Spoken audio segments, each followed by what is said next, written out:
Okay. We got headphones. I think the audio is good now. I believe. Let me figure out, double check. Let me know in the chat. Is there a horrible echo anymore?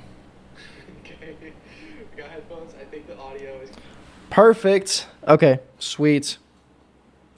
Awesome. So, before I go and react and all that, we are going to get back into it. So, before I was interrupted, we were talking about what should fitness people do to want to make money online. So, here's what we're going to talk about. There's two main paths when you're a fitness influencer that you can go down. The biggest thing you have to understand is you have to build trust. This is the system that I teach that is really good at building that trust. So it consists of 15 Instagram stories every single day, 2 YouTube videos per week, and 2 Instagram reels. Now, why? This is what I call the trust graph. And to break it down even simpler, there's a correlation between how much content someone watches of yours and when they will eventually buy. Okay? And if they only watch one Instagram reel of yours, they barely trust you. Okay? The trust graph. Nice, no echo. So, with this, if they watch one reel, they barely trust you. You're pretty much a stranger.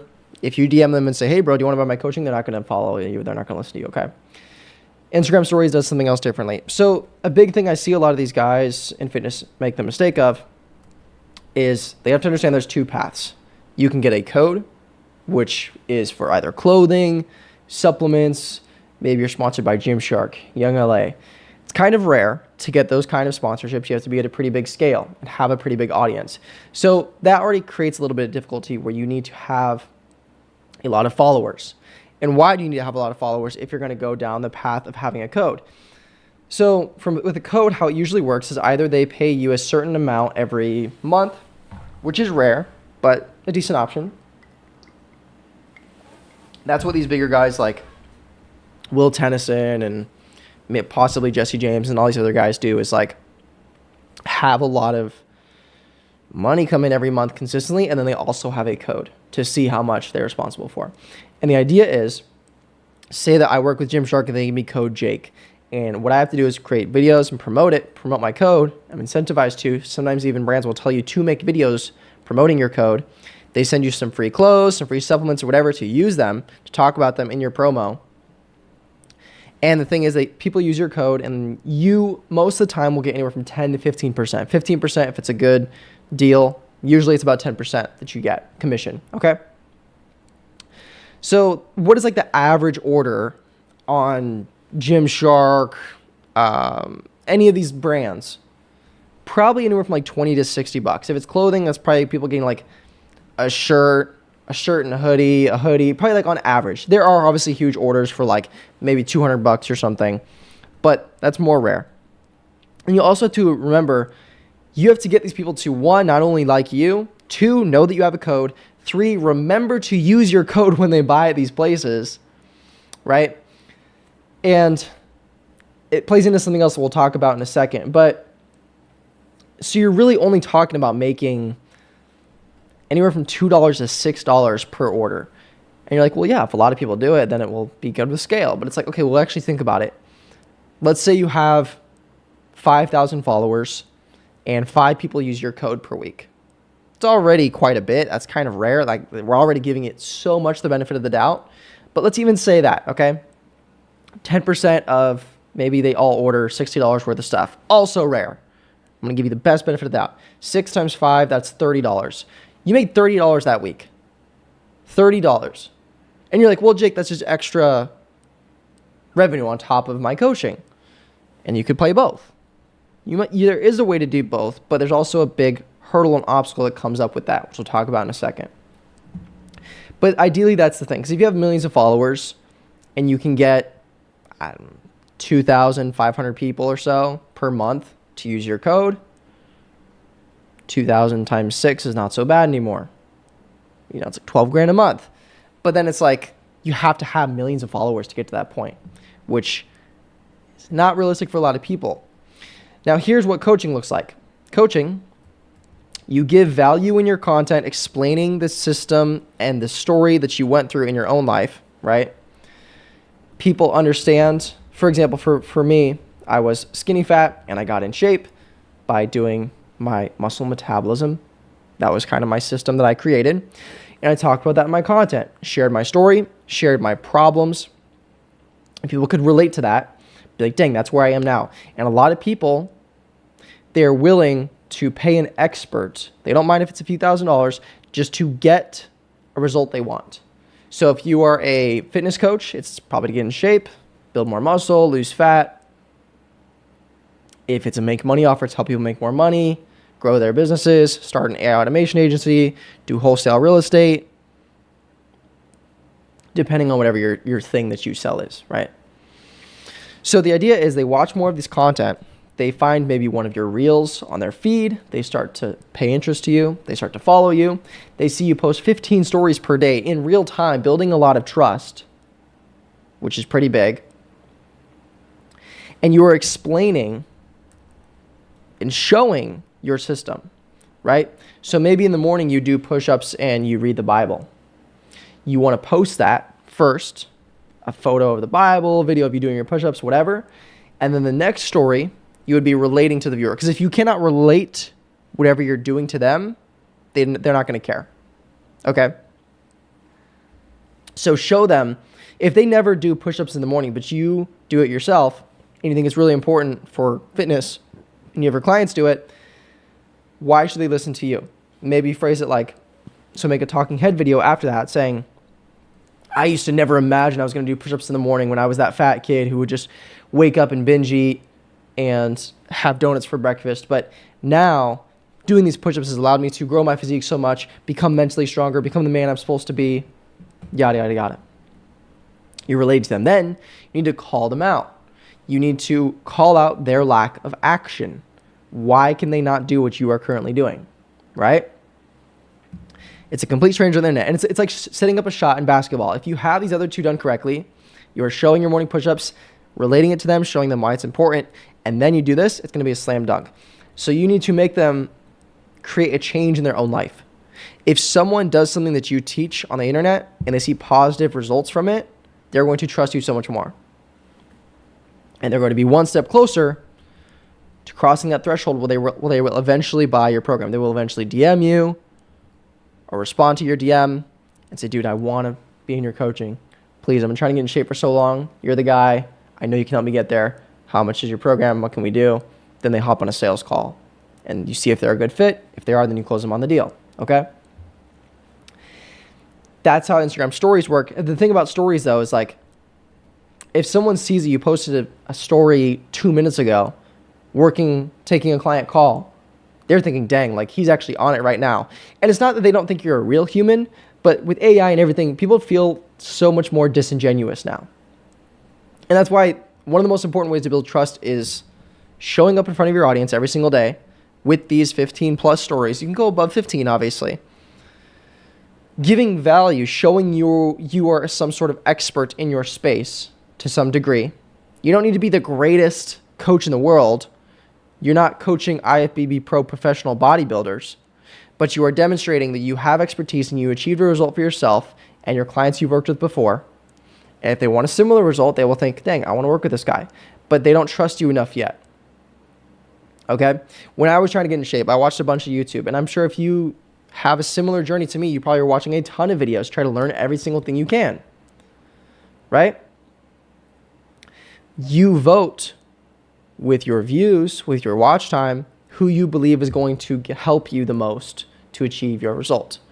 I was watching some bodybuilders, Jeff Nippard, Greg Doucette, John Meadows, a little bit of Chris Bumstead, because like these guys know their stuff. I want a similar outcome to them. I want a similar physique to them. And if Chris Bumstead said, hey, I'm offering one-on-one coaching, I would pay a lot of good money for that back then before I was in shape. I mean, I might even still do that if that was an offer. But you want to position yourself the same way. Not that you don't need to be this higher status kind of person, but it's a similar mindset where people want to be where you are. And you have to demonstrate that to show where you currently are, what your daily routine looks like by posting your stories. This goes for anything, right? It's not just morning push-ups. You can show yourself going to the gym, showing a set, relating that to them. You got to work hard and really got to push yourself in the gym if you really want it, because that goes into all areas of your life. And if you're not going into the gym today, just know you're holding yourself back. And if you really want to become that stronger man, you need to do that. It's calling them out, okay? These are the 3 kind of stories. And you do that for all these pillars, you're at 15. That builds trust. YouTube videos, long-form content, vlogs, guided rants, talking about a specific topic, giving value. That builds a lot more trust. Because someone could watch 10 of your Instagram reels that are like 30 seconds to a minute long, and it builds a little bit of trust. You give some information away, you explain your story, they like it, they have a little bit more trust. But if someone watches 10 Instagram reels and a YouTube video, that does a lot more, because they now spent 10 minutes, 30 minutes, an hour, however long, watching your YouTube videos. And if you're posting 2 YouTube videos per week, eventually you're going to have a ginormous library of content for people to go back and watch and learn the valuable information that you're putting out. And then in the reels, attracting new eyeballs in, having some top of funnel videos that are going to get more views and bring new eyeballs in, and then some videos that are giving a lot more value, a lot more tailored and specific. Let's say that you're a coach and you help fathers implement the carnivore diet. That's your thing. You're a father. When you were out of shape, dad, it really made you feel like you couldn't be the man you could for your kids. Now you help other guys get in shape using the carnivore diet. Awesome. Post about that in your reels. Talk about your story. Talk about where you were before. Talk about the misconceptions you had about carnivore. But the biggest things, throughout all this content, you have to show them why should they listen to you. Because humans are selfish in nature. It's a survival instinct. It's like caveman brain. Everyone wants to know what's in it for me. There's entertaining content and there's value content. Entertaining content still has this. Why does someone choose to watch a Mr. Beast video rather than a random guy with a video that has 5 views of him in his room playing Xbox? The other guy is not going to be as entertaining. What's in it for them? Mr. Beast can clearly see and show the viewer, yes, this video is going to be entertaining. It's going to distract me from my life. I love that. It's going to be an awesome video. They're voting. They're choosing to watch that video. When it comes to valuable information, you chose to watch the people you did to get in shape. You chose to watch Chris Bumstead. You chose to watch the Trend Twins. Why did you not watch Athlete X or More Place, More Date? Maybe you did watch these people, but you know what I mean? You chose to watch certain influencers more than others because you trusted them more. You believed they were the one that were going to help you achieve the results you wanted. Okay? And you almost built a parasocial relationship with these people, which is building more trust. You want to do a similar thing to where your viewers, they almost feel like they know you. And you're hanging out pretty much as if you were hanging out in person together. And they're getting value from you. They're getting to know you. They're getting to understand your story, your struggles, where you were before, what made you actually change. And they're like, you know what? I want this guy's help. I don't mind paying a little few $1,000s to have him teach me a transformation. So I get all the steps I need to get there. That's how the content system works. But now, that's the coaching model. And with that coaching model, they watch your content, they DM you, they get in a sales call. And for fitness, it varies based on what you offer. But you can sell that offer for anywhere from $2,000 to $5,000 for a 4-month, 6-month program, maybe even a year program. Okay, so let's look at these 2 different options. Coaching, they both require a lot of content, but you can't avoid that. You can't avoid making content. You have to post a lot of content. But now you have to look at what are your returns. What is more worth it? Getting codes or being a coach? If you had to just pick one, I would say a coach, because that's $2,000 to $5,000 per client, per 4 months, 6 months, whatever. And they're going to be renewing. They're going to be giving you testimonials, and you're making a bigger impact. You're actually helping people, because someone buying a cool shirt that's going to get them to go to the gym It's cool, but it's not really changing their life. If you're helping someone get in shape and teach them the skills they need, that is life changing. And I'm all about making a big impact and serving God. I hope you are too. So I think it's clear to see that coaching is obviously the one that's more beneficial here. But a lot of guys say, well, why can't I do both, Jake? Why can't I have my code in my bio, make a few videos promoting my code, and then also having coaching? There's this thing where you're building trust, right? And you're building trust to the point where eventually they're going to buy at some point. And they're going to buy something. Now, there's an important discrepancy here. The more content they watch, they'll eventually buy.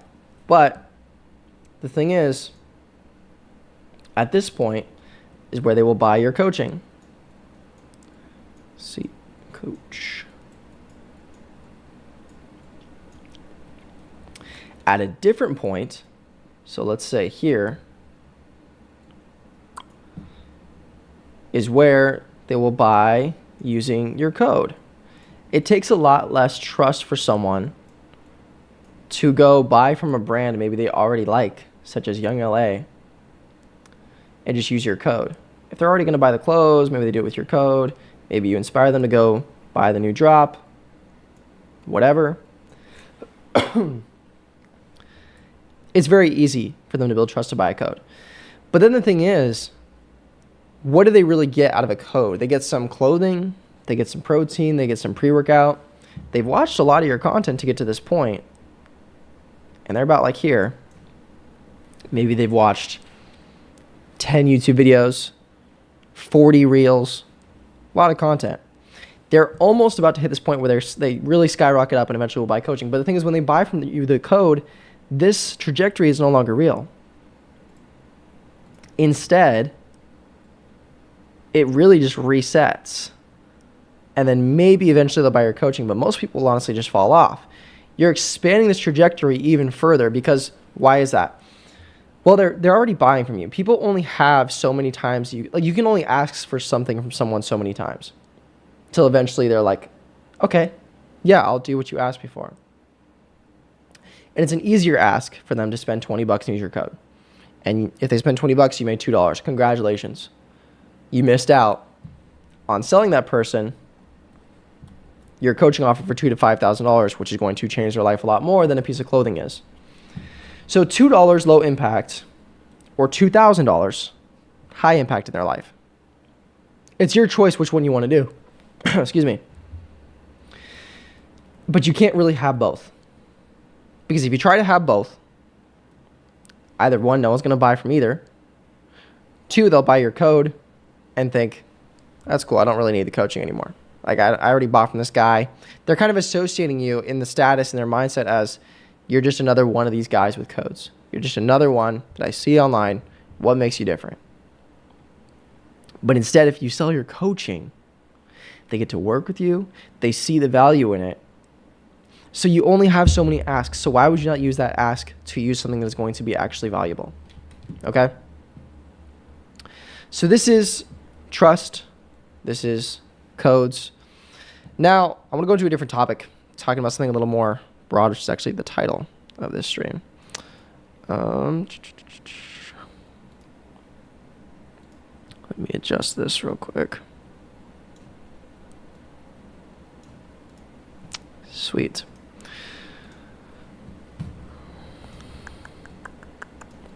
Looksmaxxing. Looksmaxxing has been very big for a while. So my goal right now is to see what really is Looksmaxxing. And is it Christian?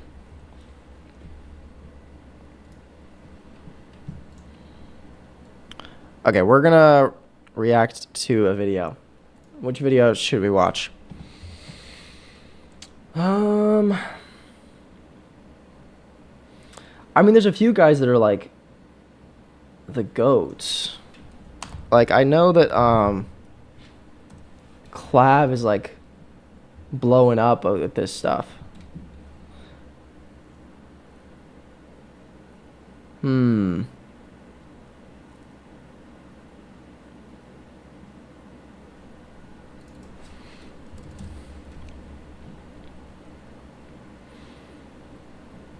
How to build a lethal face card.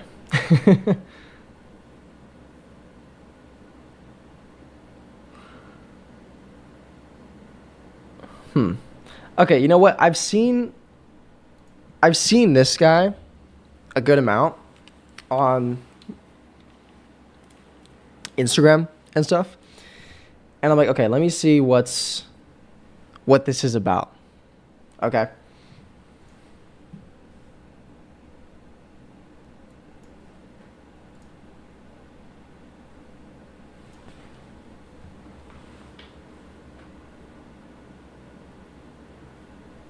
And to break it down even simpler.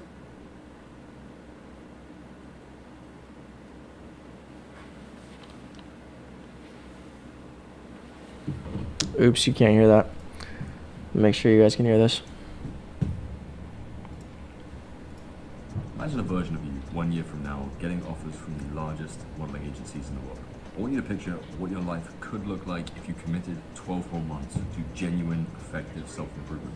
Picture you in 12 months with a sharper jawline, clearer skin, a better physique, lower body fat percentage, a stronger presence, and the confidence to know that when you walk in any room, heads will turn. Imagine the admiration you'd command, the respect you'd earn, the female attention you would receive, and the opportunities that would open up. Okay. Biggest thing I'm already starting to see is like, what is it? He's talking about female attention. Stronger presence and the confidence to know that You definitely do get a stronger presence when you're more in shape and when you look better. Like that is true. That is true. You do have more aura, I guess you could say. Heads will turn. Imagine the admiration you'd command, the respect you'd earn, the female attention you would receive. Okay, that's kind of like, it's not entirely false, but it's more about your personality, which sounds so like, oh, Jake, it's not about just personality. Yeah. But like, your looks alone are not just going to get girls just looking at you. If you are like butt ugly, yes, you'll get more women looking at, less women looking at you than if you were like moderately to somewhat highly attractive. But it's like the guys that look like the top like 1% upper echelon of like, I guess, appearances for guys, they're kind of born with it in a sense. And yes, they could do a lot of this stuff to improve it. I'm not denying that about Looksmaxxing. I think it's just even more like these people that look like supermodels, which have a certain face structure, they have certain stuff already pre-born. And it's like, that doesn't increase your female attention as much as your personality, your confidence, like how you come off. Do you know what I mean? Because if you were like a 7 out of 10 or a 6 out of 10 as a man, which it's not only just being funny, just like having that kind of energy, knowing how to talk to women, knowing how to be flirtatious, charismatic, I feel like that does so much more for female attention. And also carrying yourself well, you know? 1, having money, 2, having status, but also just carrying yourself, having goals, showing yourself as like a driven man. I feel like that gets more female attention than just looks alone. And I feel like a lot of guys try to make that the excuse of why they can't get a girl, why they don't have what they want in life. They think it's just purely about their appearance. And they think, if I just looked good, then everything would work out. And it's like, not so much. Not so much. Not in the way you think it would be. But let's continue. And the opportunities that would open up, all because you genuinely decided to make a commitment to yourself to be the best version of yourself possible. That might sound impossible, like a dream that is too far out of reach, but it's... Also, we can talk about this a little bit as well. From a coaching offer perspective, this guy is pretty good. He doesn't have a ton of YouTube videos. I wish he did a little bit more YouTube videos, a little bit more consistently. But the hook of the video, the overlays and stuff are decent. I think more important to the message and the words in the hook did a lot more. Showing himself is good. I think that when you use overlays and stuff to convey authority and get more reach, like when you put, images and photos over what you're saying, It does keep people more engaged, but if you're using a lot of like stock footage, which is really bad, or even just like movie clips and stuff, kind of like he was doing, it's fine, but it's like, it's not you and it doesn't add a whole bunch. It just keeps more of the brain rotted people paying attention. And I mean, if his audience is like 12 to 17 years old, then like, I guess that makes more sense. But with a coaching offer, you don't need a ton of fancy edits and all that stuff to actually have good content. But I think what he's saying, the way his structure of this video goes going so far, he's doing that pretty well. Let's continue. It's not, and I'm proof that. 1 year ago, I was average by most physical standards. But within 12 months, I was signed to the largest modeling agency in Brazil. How? Not through luck or genetics, but deliberate effort and relentless self-improvement. Don't believe me? Well, the agency... See, this stuff too, the text on screen, I don't want to knock this guy. He probably has a lot more successful of a coaching business than I do, right? But it's like, I used to think the same thing where like I needed the text on screen, the effects popping up, and it's like, it doesn't add a whole bunch unless your message is actually good. Okay. I know I'm looking at this more from like a perspective point now, but like, let me just show you what I mean. There were some videos that did pretty well. And I think this is a decent example. Yes, okay. So this is a year ago, my old content. Today we're going to be talking about my personal favorite daily routine that got me to lose 25 pounds, build lean muscle, visible muscle, abs, confidence, all in less than 90 days.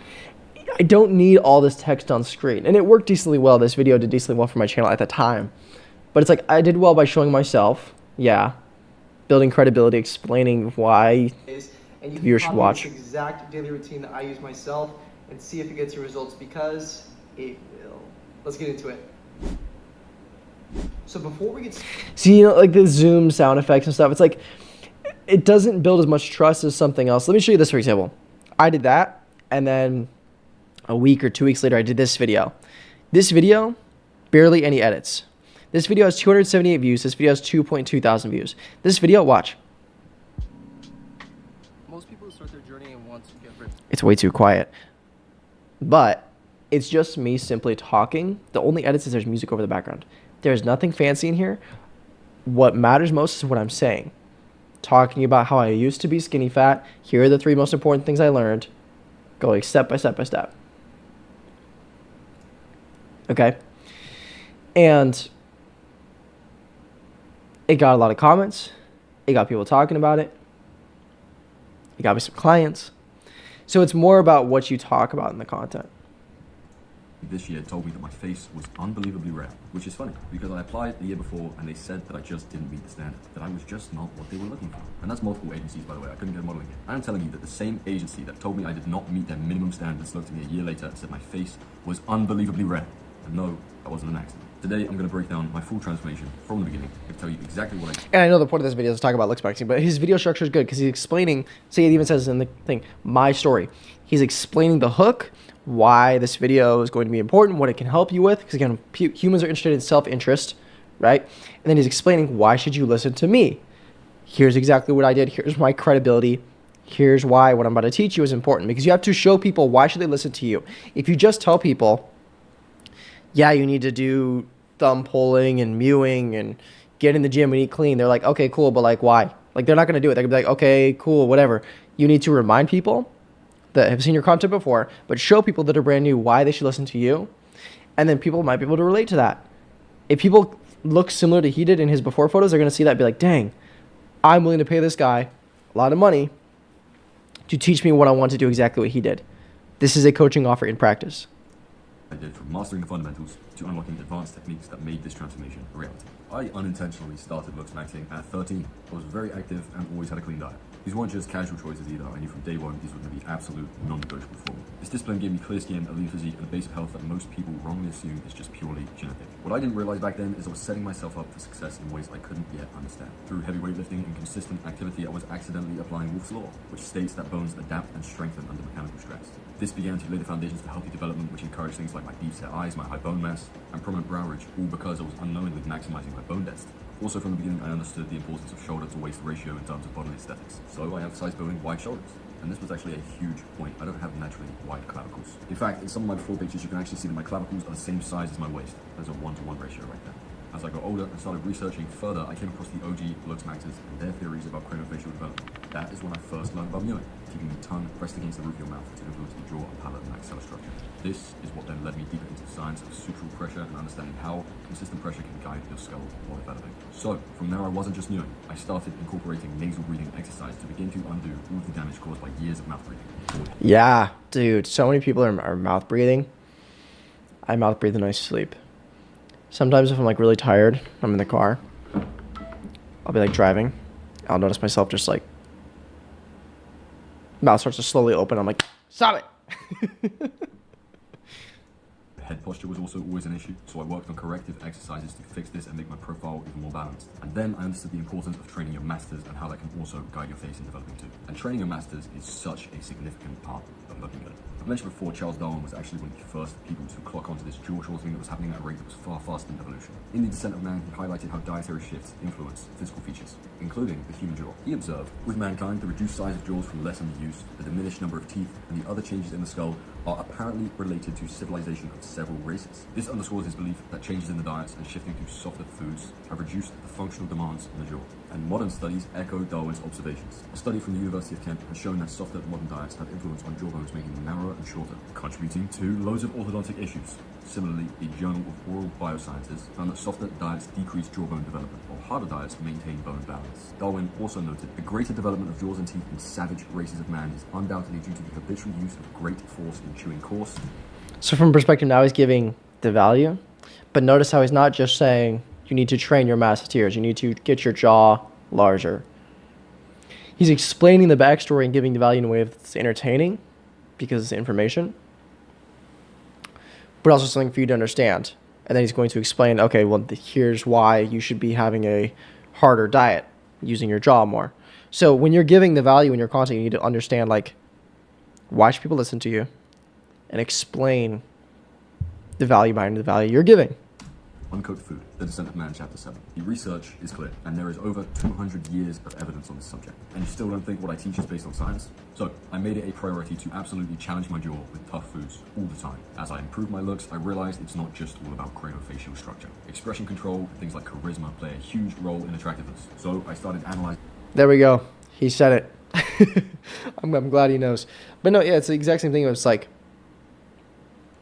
if you, like, what is your goal with the Looksmaxxing thing? I think that's where it comes into the debate of Christianity, which we'll talk about a little bit later, where it's like, what is your goal with Looksmaxxing? Why do you want to look better?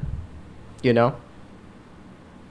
If you're in it for the very, very selfish intentions of just want to get more women, want to hook up with girls, want to get more confidence. Confidence thing I can understand, but the rest is like...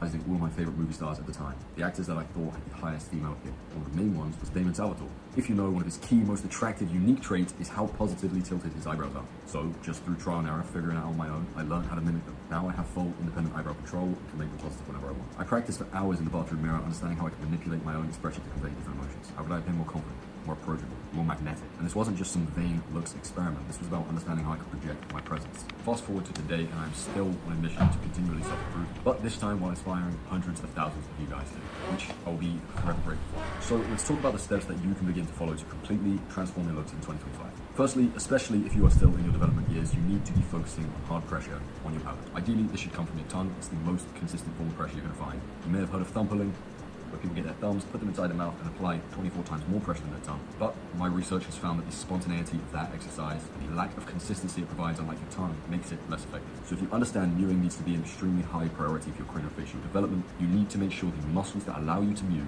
are strong enough. These are your super highlights. That is why NPR is such a powerful exercise. I have a tutorial dropped on NPR, but it is this one. Dude, it's like, at some point, like, what are we doing? Powerful exercise. I have a tutorial dropped on NPR, but it is this one. I get going to the gym. I was a fitness influencer. I still go to the gym. I do cardio. I eat somewhat well. But it's like, I don't know, man. Face exercising. I remember, like, there was a point when I was in the gym where I was doing, like, I was in wrestling. And we would often, not directly train our neck, but when you're wrestling, your neck develops and grows because it's a muscle. I remember I started doing neck curls in the gym. put that little strap on my head, and I was like on the cable tower doing the neck curls, and I would get a plate, put it on my face, and do that. And I was like, after a while, I was like, what am I doing? This is so not worth what I'm gonna possibly get out of this. And that really made me be like, what am I doing? And this kind of feels the same way to me. It's like, your face is important, but it's like, are we gonna sit here and like push on your jaw to like strengthen your muscles in your like under your jaw? To me, it just seems a little bit like too much. Like, dude. And the thing is, a lot of guys, especially young kids, will see this. And I started to get into the gym stuff when I was 14 or 15 years old. But I think if I grew up nowadays, I would probably watch the Looksmaxxing stuff and get into that. And I think this guy is better than some of the other ones. But when you're talking about, you know, telling kids to take testosterone or retatrutide or GLP-1s to make them eat less, it's a scary road because, like, even I remember being in the fitness space, everyone talking about steroids and considering it at a young age, but ultimately deciding, no, this is not going to be right for me. Like, it's just dumb to do, illegal, I don't know where to get them, not going to do that. And I told myself when I was like 15 or 16, I think I was 16, I was like, when I'm 21 years old, my brain will be developed enough, then I can do steroids. But no, now I'm like, I hit 21 in August, and I'm like, no, not worth it at all. I want to enjoy my natural progression. I don't want to have the emotional spikes. I also don't want to get addicted to the feeling of feeling like Superman, going into the gym, pushing so much weight, growing so much, and then having to downsize when I come off or when I cruise. And also the thought living in my mind of, dang, when I'm like 60, I might not make it to 70 because my heart might grow too big and hypertrophy too much. So a lot of different things I've done a lot of research over the years on it, but ultimately decided no. But I do think if I was younger, I would probably fall into this Looksmaxxing trap in a sense. And the thing is, like, how extreme do you want it to go? Because a lot of people that grew up in my same era or stuff, or even nowadays, they see these fitness influencers, and I chose not to pursue doing the drugs to get to the physique I wanted to grow myself. But some people were willing to do that. I knew some people in high school that took gear. And some people are willing to go to the extremes. You know, and especially when you're talking about children, guys anywhere from 13 to 17, even up to like 20, they're susceptible. And you feel it when you're young. I'm saying this as a young person. I'm not Unc yet, I don't think. I'm 21. It feels like, well, when you're young, it's like everything is your life. You know, like your childhood feels like forever, and then things start to slowly pick up. And then it feels like, well, why not go for that? Why not live hard? Who cares about living long? But then when you're older, you're like, actually, wait a minute. You only have one life. We are here to serve God and help grow his kingdom. And you want to live a long life once you hit past like 50, 60, even like 40. You're like, dang, actually, wait, I don't want to shorten my life. But if you make a decision when you're in your teenage years or even your early 20s to pursue the drugs to achieve a certain look, certain status, you realize what it actually costs. It's a similar situation like buy now, pay later, like Klarna and Affirm, and even student loan debt, I guess you can compare it to that. Because it's pretty much debt. It's like you're fine taking future years of your life away for more now. You just pay that off later. And there's something really wrong with that I see. Something really wrong about not actually like enjoying your life enough if you think that's what's going to make it feel better. And in my short experience of life so far at 21 years old, I see that it's not necessarily like one big thing that's going to change the way your life is completely lived. Like, if you Looksmaxx and bring yourself up from like a 5 to a 8 out of 10 in appearance, cool, great job. But it's not going to fix all your problems. It's not going to get you more money. Probably will not get you the relationship you want. It won't necessarily develop your physique if you're just worried about the face and doing these drugs and stuff to get to a certain point, you know? I think that's where the real harm with this comes from.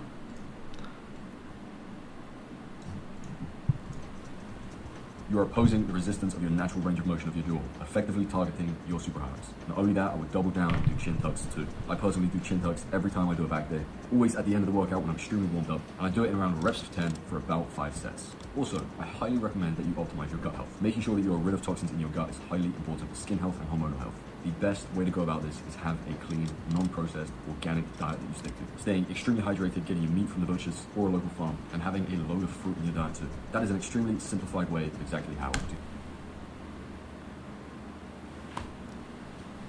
do. Why do you need to buy this stuff from a local butcher?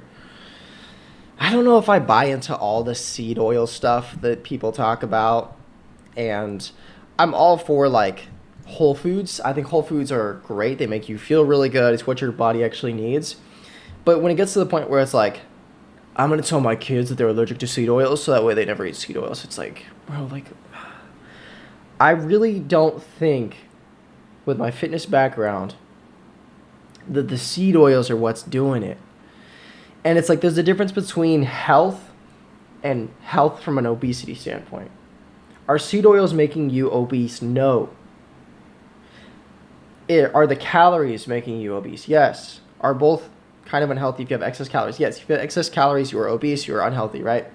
And sure, there's probably some health stuff from the seed oils, but I think they're so much more minimal than the other stuff, such as too many calories, too much sugar. You get diabetes, you get high blood pressure, all of these other problems. And it's like people worry about the wrong thing because you have to realize people that are out of shape, that are trying to learn to get in shape, they hear so much different stuff about calories in, calories out, keto, working out, HIIT cardio, Pilates, yoga. They're like, what do I do? There's so many different options. And when they hear people talk about, oh yeah, it's actually just the seed oils, they think, okay, I'm going to cut out the seed oils and I'll be good. But it's like, well, no, there's actually like a lot more that, like, that's not it. It's not even a lot more. It's like, that's just not it. That's not it. And you're confusing these people when you talk about the importance of, it's the seed oils, it's all the additives, it's the artificial food coloring. And it's like, that's not ruining these people. It's the excess consumption of calories and empty calories that are making these people not full, not satisfied, not giving them the nutrients they need. That's it. And to go, like, honestly, waste this money for most people, buying from your local butcher, only buying the organic fruit rather than the normal fruit. It's like, we're doing too much at this point. Because my biggest thing with fitness is it needs to be something people can do for the rest of their life. And how many people want to continue to buy from, go find the local butcher and go to him instead of going to Walmart? Or like, what happens when you go to a restaurant? You just compromise that one time? It's like, I'm all for having a all-around, all-encompassing approach for these people to get in shape. So I don't agree with this entire thing. To heal your gut microbiome, and do not neglect your charisma and communication. If you are in your developing years, you have a moral obligation to yourself to socialize. It is a skill that will propel you far in life, and as you get better at socializing, your future self will only thank you for it. Understanding the art of talking to people and being able to develop a connection with them while conveying authenticity and being genuine is a skill that will take you so much farther than you realize. Not to mention, if you are someone who is older and has had poor development from bad health, this is something that you can still implement to bring your attractiveness right up. I'm sure at some point in your life you have met someone who's only a 6 out of 10 on the look scale but magnetizes women with his charisma. It takes practice. It doesn't just happen, and I would highly recommend giving that as much attention as every physical aspect could. Contrary to what the Looksmaxxing community thinks, half of it is up there. The better you look and carry yourself, the more your relationships, career, and social life. Because the sad thing is, a lot of guys will watch this and they'll think it's just the looks, and they'll hear this part, this guy talking about the charisma and stuff, and be like, yeah, but I need to look better first. I'm not there yet. And it's like, bro, you could look great, you can look Chad, or whatever they say. But if you don't have the confidence, you don't believe in yourself, you don't have drive, that's what the women really care about. They care about seeing, is this man going somewhere in life? And when you're attractive from a survival humanistic standpoint, yes, people want to mate with you and form a relationship and marry you because you have good looking genes, if you look good in the face, if you have good amount of muscle. Like, why do women like muscle? I think that the reason women like muscle is the same reason that men like women with large hips, large chests. It's a survival instinct. A man with muscle, you know that a man with muscle is going to be strong and can stand better in a survival situation. He can defend himself. He can protect you, protect your family, protect your kids, protect his wife. So I really think it's more primal. For the same reason men like women with big hips, developed areas up here, because it shows they can be a good mother. It shows they can be someone that is comforting, right? It's the exact same reason.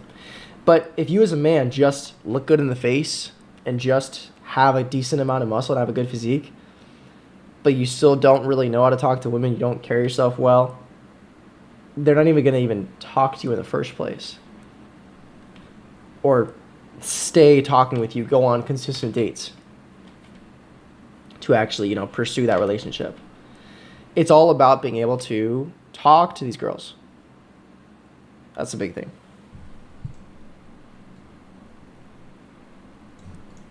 Skyrocket. It makes a huge difference with how you perceive in life, and I can say that having been on the other side of it.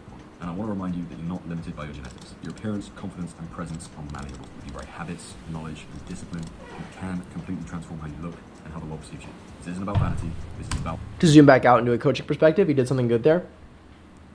He answered a limiting belief that I bet a lot of people have. I guarantee you a lot of people hop on his sales calls, if he does sales calls, I'm not sure, and say, yeah, bro, but my genetics, I don't have good enough genetics. He's breaking that limiting belief that he knows people have by saying it's not actually just about your genetics. You can do this without it. Showing proof that he did and eliminating that thought process immediately, which is really good.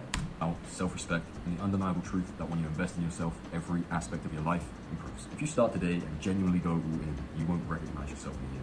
You won't believe the man looking back at you in the mirror. As you know, I have also created the best Looksmaxxing community on the planet. And then the call to action, which is great. Now I want to actually see, because I've heard a lot about clavicular, but I don't really know what he teaches. Meet Jan. She's in. So let's see. My full supplement protocol and a brief explanation of why each of the following drugs is part of my protocol. Now, first, we're going to start off with something boring, something over the counter. That's going to be caffeine, right? That's just something to give me a little bit of energy pre-workout, right? In case I want to do my laundry or something like that around the house. Very basic, the most over-the-counter stimulant that you could get. But I would recommend that you guys stick with that. If anything, I wouldn't go too much further in terms of stimulants, because then that's where we start running into some issues. Now, the next stimulant that I use is going to be Adderall, right? 7.5 milligrams of Adderall IR. That's going to be what I use before I do my task-oriented things for the day. Any work I have to do with the computer that I might not otherwise want to, that's where the Adderall comes in, right? So obviously that's going to help with dopamine release, obviously help with focus and overall productivity. And sometimes I'll replace that with Disoxin. I would advise you strongly to not. Okay, I'm glad you're saying not to do that, but it's already bro, we're a minute into the video and we're already talking about some crazy stuff. I think I heard him say another thing. It's he's like, well, I'm not promoting this stuff. I'm just saying that I'm doing these harder drugs. And it's bro, the fact that you're just talking about this and putting this out there, especially, I know that he has a young audience too. I guarantee you his audience is anywhere from 12 to about 25 is probably about his general audience. And it's these younger kids are going to see that and think that this is what is required to have a good face, to have a good physique. But you and I know that's ridiculous. Wow. Not do that, right? I would advise heavily against that, but it's just something I take sometimes just for transparency's sake. With the Disoxin, I'll usually keep the dose extremely low. Ooh. Yeah. So here's a big thing, and I've seen this in the fitness space, now in the Looksmaxxing space as well. This whole thing about transparency, it's a big move, and it really started to happen about 2021 or 2022, where people started to actually openly talk about, in the bodybuilding space, in the fitness space, in now the Looksmaxxing space, about what they're taking. Everyone can openly now say yes, I'm taking this many grams, and it's before, the stigma used to be so heavy with that kind of stuff, especially in the fitness industry, where guys wouldn't talk about it. They would either pretend to be natural, being a fake natty, or would just not talk about that stuff at all. And if you asked them about it, it would be very taboo, and they would be like, look at you a weird way because you're talking about that stuff. But everyone knew deep down that these top bodybuilders, obviously these big influencers, were taking gear. But now, ever since the transparency wave, what this does is this shows people what is required to get the same physique they want. And when you subscribe yourself in your mind to a few different creators that you follow and listen to consistently because you believe similar things that they do. You either look similar to them, you have something in common with them, and you want their result. If you are a young person, you watch Clavicular, you probably want to ascend like he did.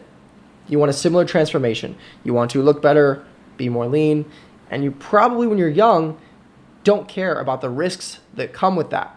So when you hear people share their protocols for their supplements, for their extra supplements, what a lot of the impressionable people, especially when they're younger, they see it as, yeah, I'm willing to do that because also Cloud's big mindset is I'll do whatever it takes. You know, it's like I will do whatever it takes to get the result I want. And I respect that. I respect doing whatever it takes, but then it's also when you are putting that out and it's talking about taking drugs, that's where the lines get blurry. Where it becomes like, well, I'm not promoting this, but I'm just being transparent. But your audience knows they want to be like you, so they will do what you do. If, like, back in the day when I was getting in shape, I was watching certain influencers, Greg Doucette, Jeff Nipper, John Meadows. I copied their workouts and did them. I would watch how many reps they would do. I would write it down in my notes app. Excuse me. And I would go do those exercises because I wanted the result they had. Do you not think these people are watching Clav's videos talking about his protocols, or any of these bodybuilders for sake, talking about how much gear they take, of what, and thinking, I'm going to go do that myself now? Not all of them, but I bet you a lot of them are.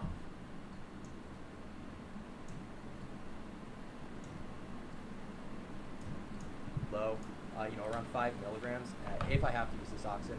But it is very similar to, Adderall, but without the level of amphetamine, obviously. So that's where that comes in. The next thing on the list, since we use all those stimulants, is going to be something for vasodilation, right? We're going to be using Cialis. Cialis is a phenomenal tool, and it is quite literally the best thing you can do for your health, right?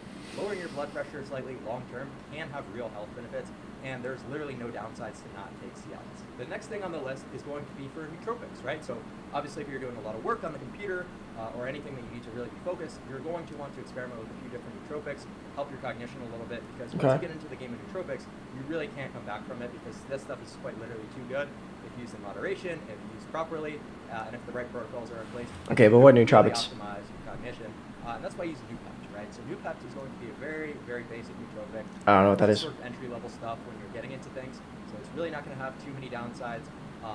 Obviously. When I hear nootropics, I think about the stuff that's in like pre-workout and like Monster and stuff like L-theanine, L-carnitine, beta-alanine, that kind of stuff. Because when you taking pre-workout is different than taking coffee. Coffee is pretty much just caffeine. Pre-workout is caffeine plus the other stuff that gets you focused, gets you a better pump, a little bit more vasodilation, getting your blood flowing a little bit more. I think like there's some nootropics, some mental stuff, and that's what I think of when I think of nootropics. I don't know what he's talking about. I don't know how extreme the stuff he's talking about is, but let's see. You got to use alpha GPC with it, but as long as you have some sort of choline source in your body, Noopept is going to be excellent, phenomenal nootropic to get started with on your nootropic journey. So that's why that's in the protocol, to help with a little bit of extra focus, and I noticed the benefits are quite worthwhile. The next nootropic, or something that I use for neurogenesis rather, is going to be cerebrolysine. Now this is quite literally my favorite drug I've ever used, my favorite pharmaceutical, because the acute changes to your cognition and the neurogenesis it provides is quite literally makes me realize. Okay, but what are the effects of this stuff long term on your brain? I think that's something that's not often talked about. But I don't know any of these things he's talking about right now, so we'll see. That pharmaceutical drugs and science is the future, right? So what this did for my cognition, was just outrageous. So I spent a lot of time over the summer, engaging in some not good habits, engaging in some dopamine toxicity, some sleep deprivation. So What is dopamine toxicity?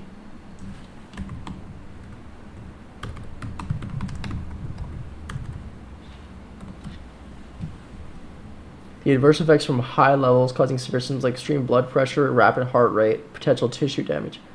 What?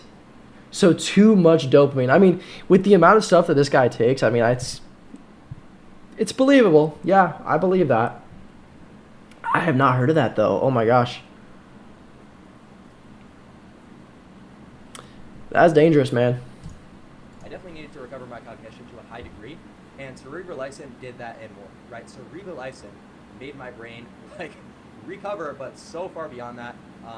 As soon as I started taking it, I started getting lucid dreams. I did my 9-day course, and I felt more cognizant right away.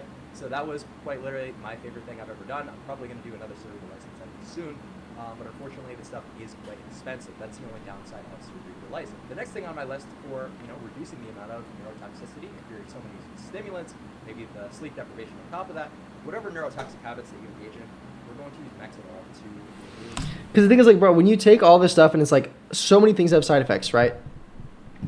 So many steroids, gear, even these pharmaceuticals he's talking about has all these side effects, and it's like, okay, well, you're taking one thing for benefits and you have to take a bunch of other things to control it, right? There's a lot of this popular talk right now about taking TRT, testosterone replacement, and it's like, okay, well, if you're taking like 120, 200 milligrams per week, it's like that can actually benefit your life a lot. Gets you higher energy, better focus, put on muscle in the gym a little bit easier, and it kind of gets you up in the normal high-end range, right?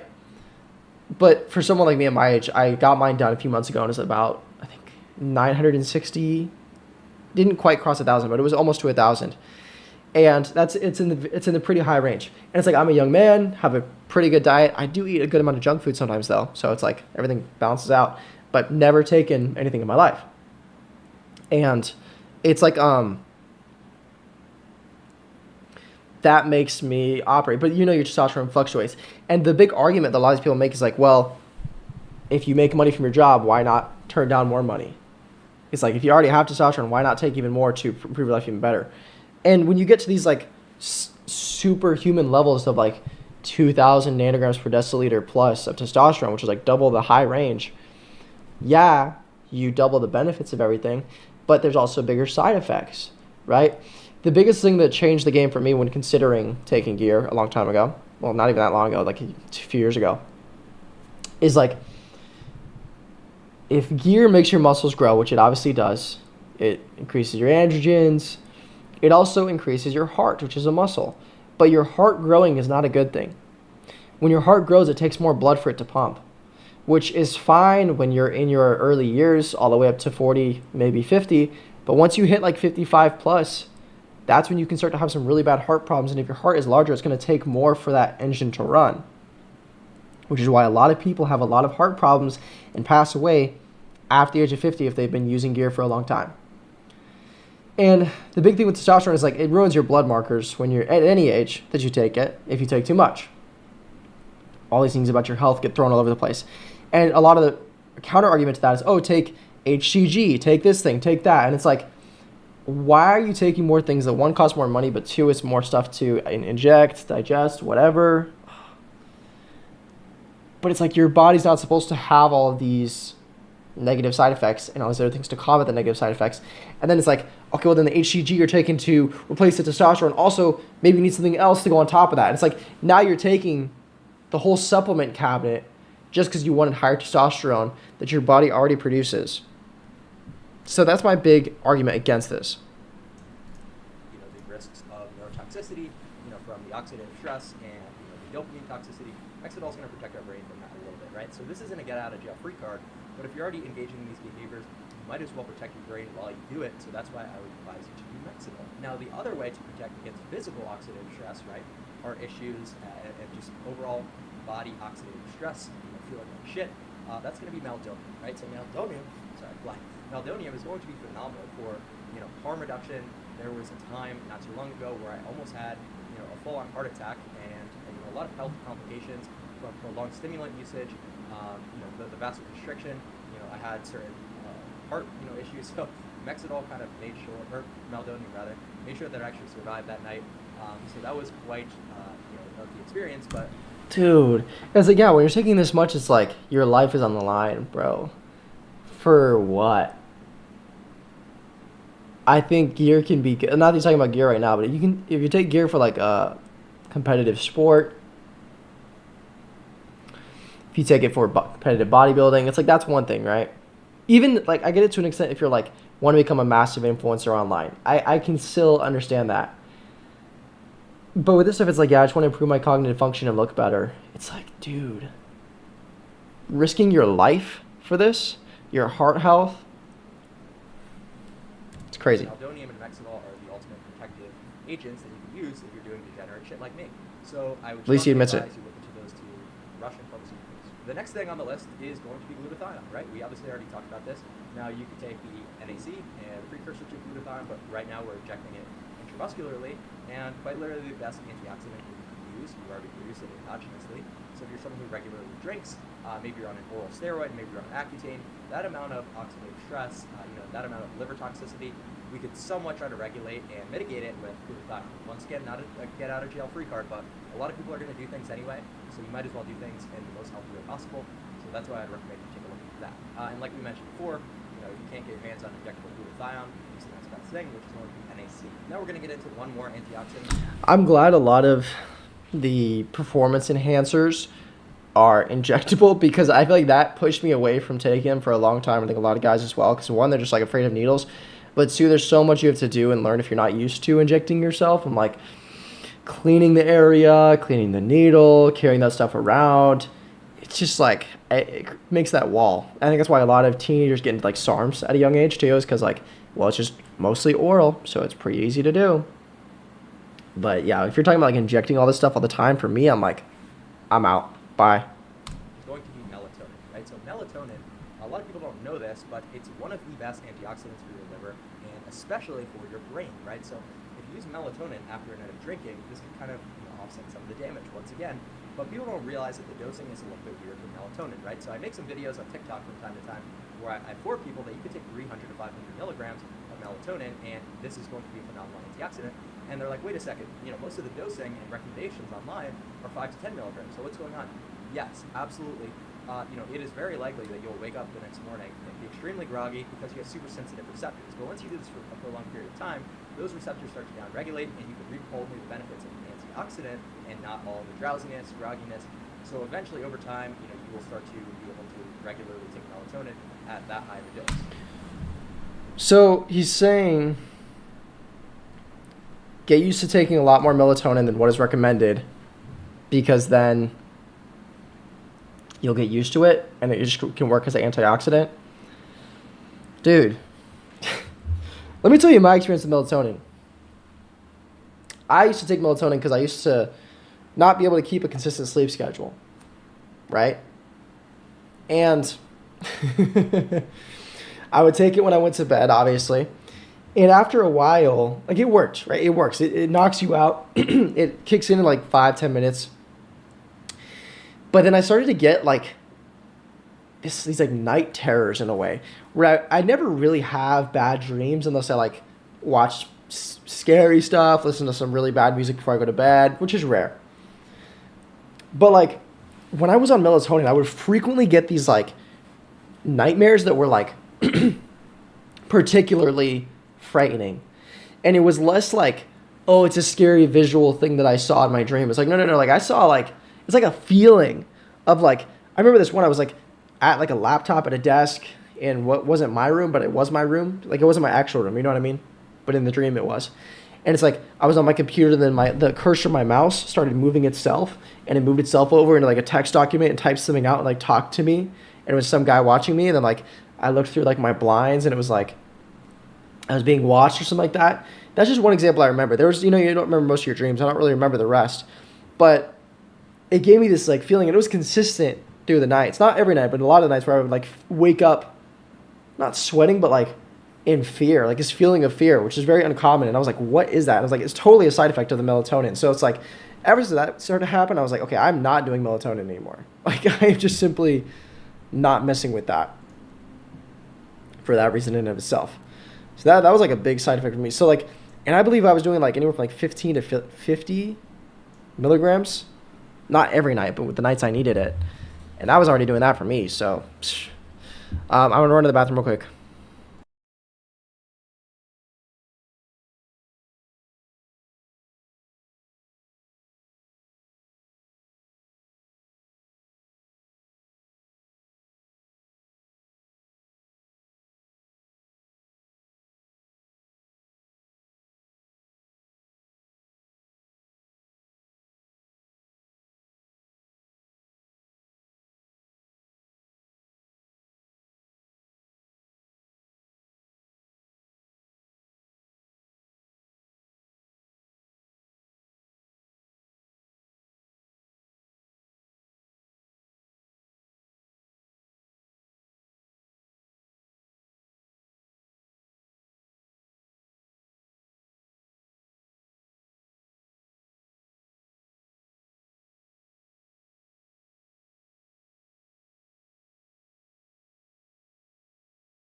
I am back. So, make this full screen. I've been obviously on my grind for 2026. I've been a lot more focused on making as much content as I can, posting anywhere from like 2 to 6 or 7 Instagram reels per day, 15 to like 20-ish stories, 2 YouTube videos a week. Been super productive. And one of the biggest things I do attribute to that, which I do kind of agree with him on, is caffeine. Caffeine is huge in focus. So when I was talking about nootropics, I was thinking, because I kept seeing all this stuff online about nicotine is great for focus, for getting work done. And I was kind of drinking the Kool-Aid for a little while. I was like, okay, yeah, that makes sense. I could see myself getting into that. But also, I'm so against nicotine because I've seen how it's affected so many of the people in my life. Although, especially in high school, you know, because like I did vape as a kid in high school. A lot of my friends did. Never got addicted to nicotine though. But I was dating this girl, and I remember her and I would smoke nicotine together sometimes. Smoke nicotine. It would just hit like disposables or whatever. But I remember one time she was telling me, she's like, oh, I don't have my nic right now. You know, I was like, okay. We were just out, and I was driving her, and she was like, oh, I need it though. And I was like, okay, well, too bad. Like, I was dating her at the time. I was like, okay, it's too bad. And then she was like, later we were in the car, and she's like, I can have my friend meet us at this certain place. Would you mind driving there so I can meet up? And I just need a few hits of her nicotine. And I was like, you want me to go drive somewhere, not where we're going, to meet up with your friend just to have a few hits? And she was like, yeah, I know it sounds bad, but just like, come on, please. And I was like, no, that's stupid. Like, are you kidding me? And then she started to get shaky and stuff. And then she was like, I really need it. And I was like, oh my gosh. I ended up not giving it to her. I ended up dropping her off because I just got eventually so mad. I was like, dude, what? You're that addicted to this stuff? I think that was also her problem, but I do think it just goes to show how addictive this stuff is. And like having other friends share it and have more conversations about it, realizing like it makes you feel normal when you get addicted to it. And then when you don't have it, you don't feel normal. Like you feel super deprived, depleted. And that makes sense. And after hearing that, I was like, okay, well, I don't want to get addicted to nicotine. That's not a good path to go down. So I was like, what can I do that would make it even better, that I can still get a similar effect from? Because I was thinking about doing Zins. I was like, I'm not going to be a person that smokes. I don't want to ruin my lungs. I used to smoke weed a bunch back when I was in high school. But then I found these, not sponsored or anything. I just found them on Amazon. Not nicotine, okay? but it's like these little like nootropic pouches, 50 milligrams of caffeine, which isn't a bunch. It's like about as much as a cup of coffee. Has alpha GPC, which I think Clav just talked about, that we talked about. Cool. L-tyrosine, I feel like I've heard of that. L-theanine, I've definitely taken before. And yeah, I mean, it's been cool so far, and it's like, it's in the puck, so I feel like a cool kid. I feel like I have the same thing, just without the addiction, without the dependence on a substance. So I'm going to pop one of these in. W. Getting chipmunked. But yeah, let's continue. The next thing on the list is going to be for my fertility, and that's going to be HCG, right? So obviously I'm What? someone who's been using steroids, TRT, for a long period of time. So I need to keep my fertility, I need to keep my neurosteroids healthy, and I need to keep my testicles from atrophying. So if I want to have a kid in the future, that's still a possibility. So we're using HCG at 250 units twice per week. Now I'll admit I'm not the most consistent with it. So, bro's taking all this testosterone and still wants to have kids eventually, obviously, because he's 20. And it's like you just take this other stuff to combat the low fertility. And it's like, bro, like you're taking all this stuff just to get one benefit. It's like, it's so not worth it to me. This, but with HCG, I tend to feel a lot better, right? So obviously the neurosteroids are a huge role in that, and I would strongly advise if you're someone who's going to be taking steroids for an extended period of time, that you don't let your testicles atrophy, so that we don't have fertility issues in the future. The next thing on the list that I take is going to be HGH, right? So with HGH, it is one of the best things for lipolysis and muscle growth, right? So we've obviously got the different growth pathways with Literally steroids, literally promoting steroids. Talking about these other nootropics like alpha GHC and stuff and caffeine in this video, and then being like, and HGH, human growth hormone. Like those are not in the same level. I don't think he's like clarifying that enough. IGF, we've got with our anabolism and things of this nature, and insulin, but we might as well maximize our IGF-1, right? So we're going to be using HGH because obviously IGF-1 LR3 is quite expensive, and HGH is going to turn into IGF-1 when it's synthesized in the liver. So this is a great way to get a bit of additional IGF-1, some additional lipolysis throughout the night. The only issue with this is obviously going to be the blood glucose levels, but we can counteract that issue by just using HGH after we finish our last meal, a little bit after that, of course, right before we go to bed, so that we're fasted, throughout the time that we're using HGH, so that we don't run into any issues where we're going to need anything to fix our blood glucose levels, right? So I've been having consistently good blood glucose despite using HGH for prolonged periods of time. Now I'm only using about 4 units every other day. Sometimes I'll do 2 units every day, but I would say that this is the optimal sweet spot between 2 and 4 units of HGH. The next thing that I'm going to use is going to be Anavar, right? So I'm using. Bro, taking so much of this stuff all the time, it's like you're becoming, I mean, there's a joke of like, oh, you're becoming a human, like, supplement cabinet. It's kind of true, though, because it's like, what if you forget a week?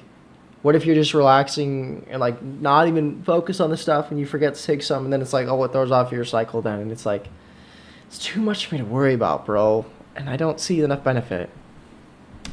12.5 milligrams of Anavar. It is my favorite oral steroid, even though it's a DHT derivative, because it's less androgenic and less of an issue in terms of your hair than pure DHT, right, Masteron. So the androgenicity is a little bit different. The effects on the hairline are a little bit different than straight up Masteron, even though it's the same class of drug, right? So Anavar is going to be phenomenal. There's going to be glucocorticoid receptor downregulation, right? So obviously when you downregulate that receptor, your adrenal glands are not going to secrete as much cortisol, which is a catabolic hormone. So Anavar is super anti-catabolism, and it's a phenomenal growth pathway to optimize, because with testosterone, we're not going to downregulate the GCR. And obviously the next steroid that we're going to... You know, it's funny, I do notice at this like newer stage of videos, and I guess in the Looksmaxxing space, where it's younger people, like the guy Baby Stickley we just saw, and now Clav, it's like the captions at the bottom of the video.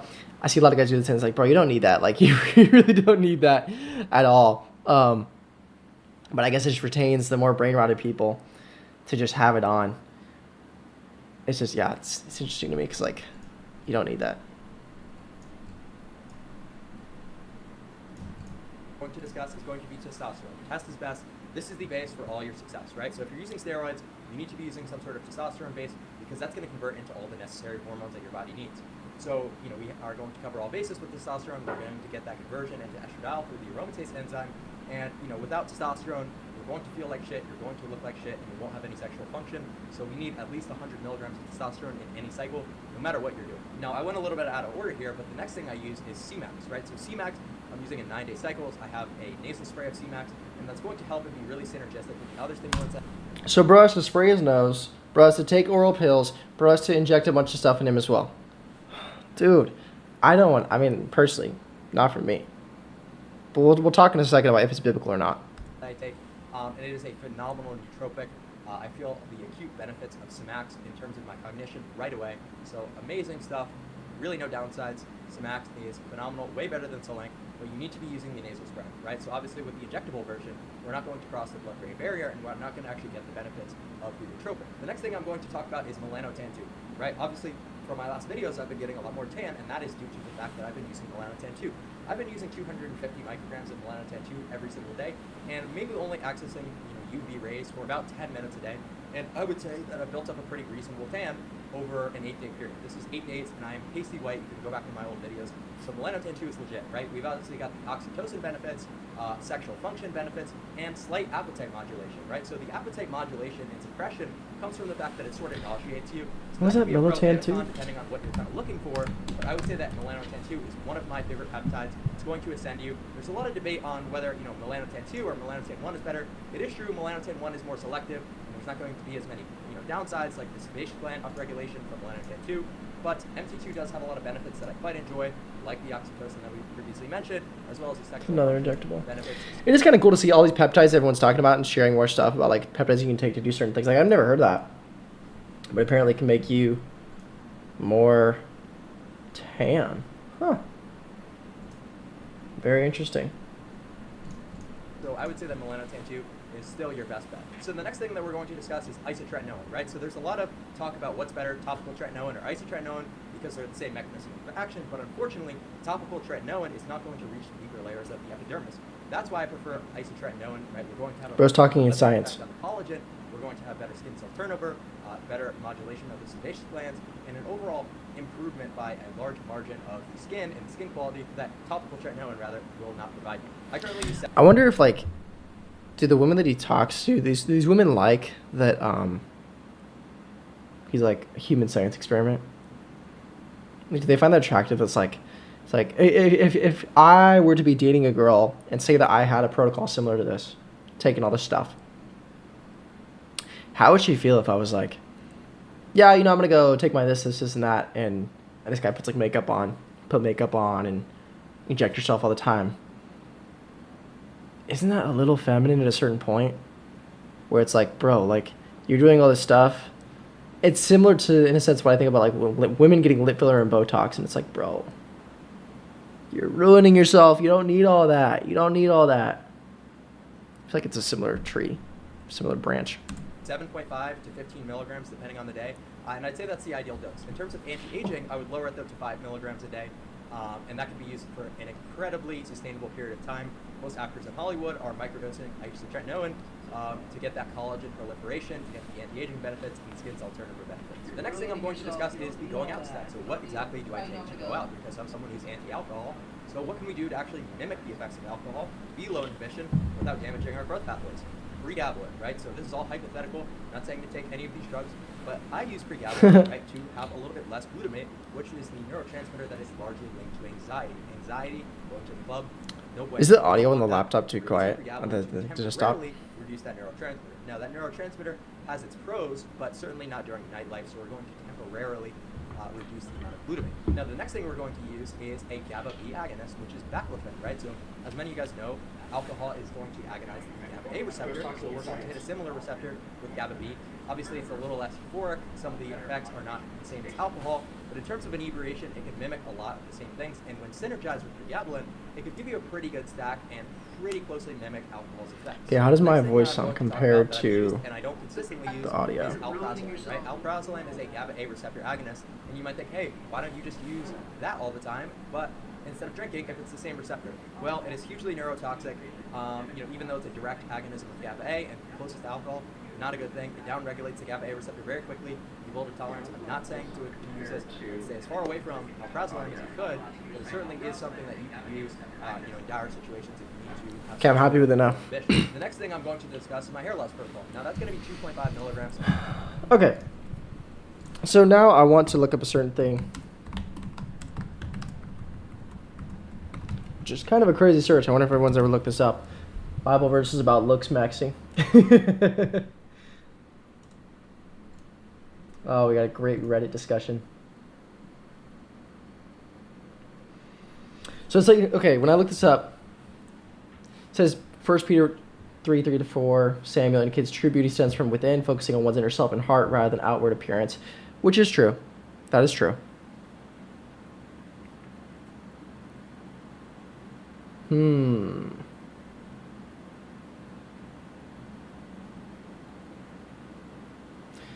Okay, let's look at 2 Corinthians 4:16 and read what that's about to 1, get context of it, 2, to see does this make sense.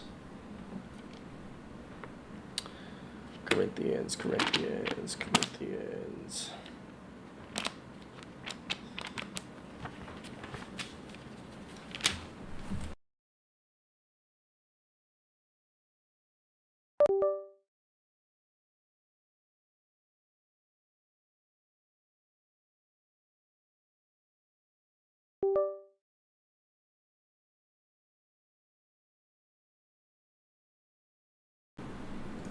Audio's good? Yeah.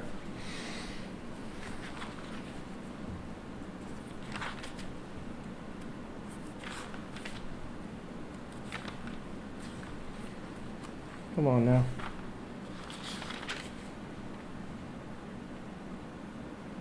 Second Corinthians. Why is it not on my Bible? Oh.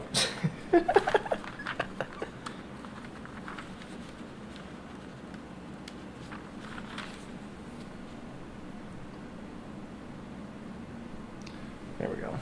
13:24.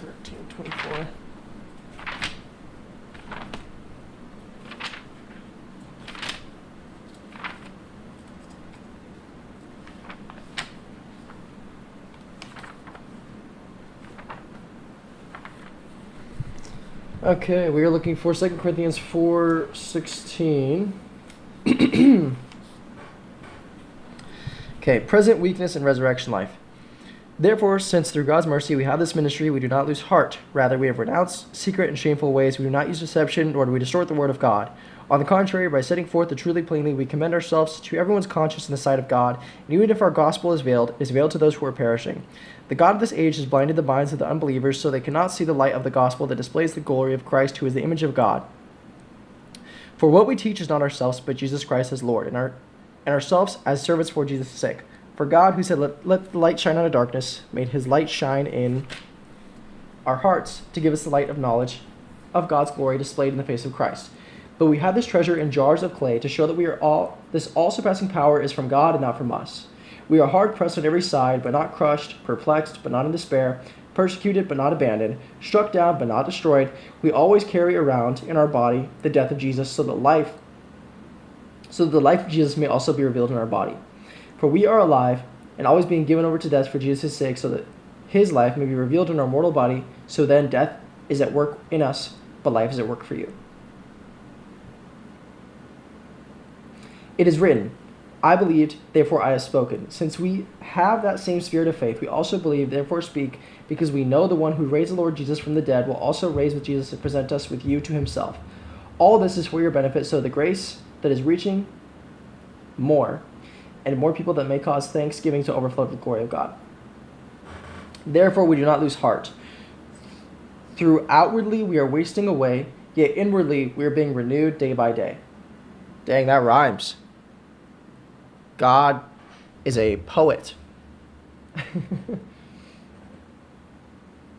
For our light and momentary troubles, are achieving us external glory that far outweighs them all. So we fix our eyes not on what is seen, but on what is unseen, since what is seen is temporary, what is unseen is eternal.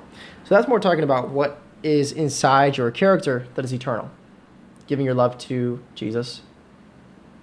Giving yourself for him. More than the external. That makes sense. But then there's also the stuff that talks about, like, let's go to 1 Corinthians 6.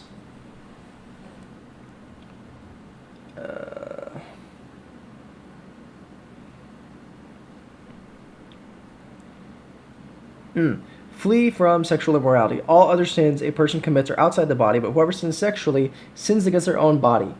Do you not know that your bodies are the temples of the Holy Spirit who is in you, whom you have received from God? You are not your own. You were bought at a price. Therefore, honor God with your bodies.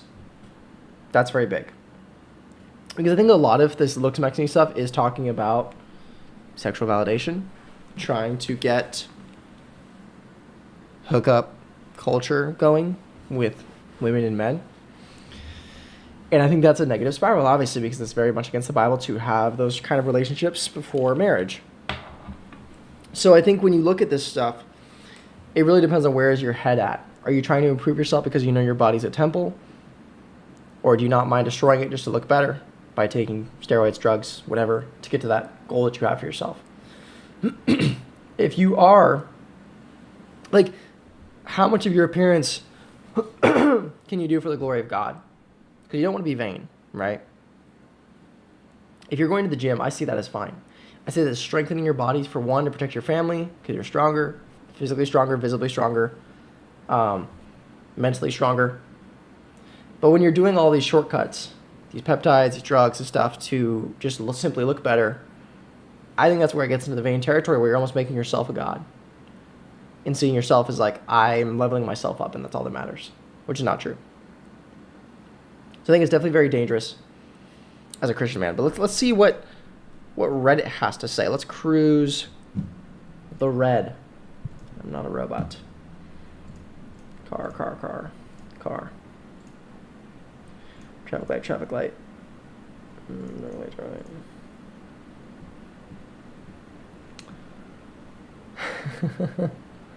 Yeah, when you obsess over it, I feel like that's where you really get, like, into the bad stuff. It is a mortal sin to do anything other than Christ-maxing. I mean, I don't know about that, but I guess so. I guess you should do everything for the glory of God, yes. Gen Z and alpha slang makes me worried. It's good to want to look nice and fit. It's healthy after all, but it can lead to pride in our obsessions. That is true. Pride is one of the biggest sins in modern day.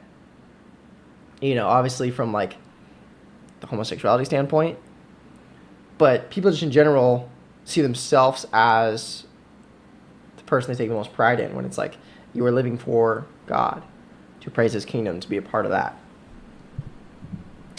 All things in moderation. Yes, I agree. Okay, now I want to talk about something else, which is also important. So to pivot, I want to talk about, there's something else that's appearing more and more frequently, and I've heard people talk about it, and it's the rise of OF. You know, I'm not sure how much I can say on YouTube, but it's definitely increasing, right? How can we approach this? How do we combat this in today's society? One man, I believe his last name is Fishback, is working to become the governor of Florida and proposed what is called a sin tax, okay? And again, this would only be for Florida.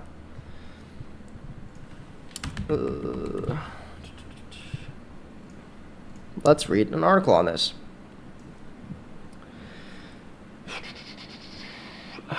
Florida Republican candidate James Fishback, my name is also James, just kidding, it's Jake, is proposing a hefty crackdown on the OF creators in the state. He says if he wins, he wants to pass a 50% tax on OF creators. He claims the move is to deter the creators from being on the platform and protecting young women in Florida. Women used to aspire doctors, nurses, journalists, and now they feel the only way they can get in is by selling their bodies to men in distant lands, and I'm running to stop that. Okay, fair. He thinks it would raise about $200 million a year, and he will put that money aside towards the education system. You can either pay the state of Florida 50%, or you can quit doing that. So a lot of people are responding to this, and I want to watch a video talking about this a little bit later, but it also brings up the fact of, what would this actually change? How would this shift? Is this biblical? And then you have to look at the history of, like, well, what is a sin tax? A sin tax is a sin on all the things that are seen as sinful. And there's this big debate between, well, what is separation of church and state, especially in the United States, because that was a big thing. Freedom of religion, separation of church and state. But if you're implying your religion and your beliefs there into the law, is that separation of church and state anymore. For example, I know a lot of stuff has been outlawed in Utah. I believe there's laws against adultery, homosexuality, which is pretty cool. And I'm obviously a big Christian. And the thing is, like, if you know that what you believe in is the truth, what does it mean? Like, what does the truth even mean? If you believe something to be true, you believe all other options are not true. If you believe 1 + 2 is 3, you believe 1 + 2 is 3 and 1 + 2 is not 7. It's not 42. You know it is true. So when Jesus says, I am the way, the truth, and the life, you should take everything he says as truth, 100%. So this argument about, well, you're putting your religion, your idea of what you think are sins into the government. It's like, well, no, if you know this is the truth, is America a Christian society? That brings the next question, which is, I mean, it was founded on Christian morals. Yeah. Some stuff wasn't, right? But generally, like, the men that started this country were Christian, and that's the basis of everything for this country that's built on. And if this country truly believes that Christ is king and that God is the way, the truth, and the life, Jesus is real, Jesus is the man he said he was, did everything he proclaimed and did, then this is not really up for debate. Because then we know what is moral and what isn't.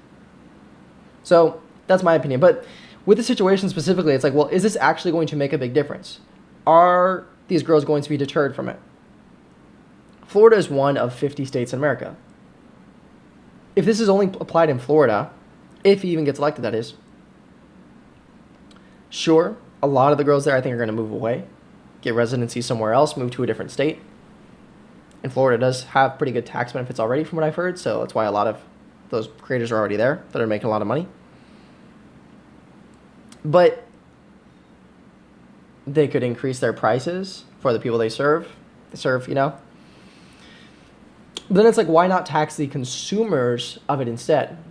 Because there would be no market if there was no buyers for anything, right? If we lived in a walkable world and there were barely any roads, or like no roads at all, kind of like imagine how the world was built in the 1910s and 20s, barely any room for cars because it wasn't really a thing at that point. People weren't really buying cars, you know? But there's a market for this stuff, especially OF, because a lot of guys are buying it. And if nobody bought it, these women would not be doing this. I know a lot of the girls say, "Oh, I would be doing this if I was getting paid. I love what I do." It's like, no, you wouldn't be doing this if you weren't making the money. Come on now. Because you know it's immoral. You know it's sinful. You know. Come on. But there's a market. So why not charge the men for the stuff?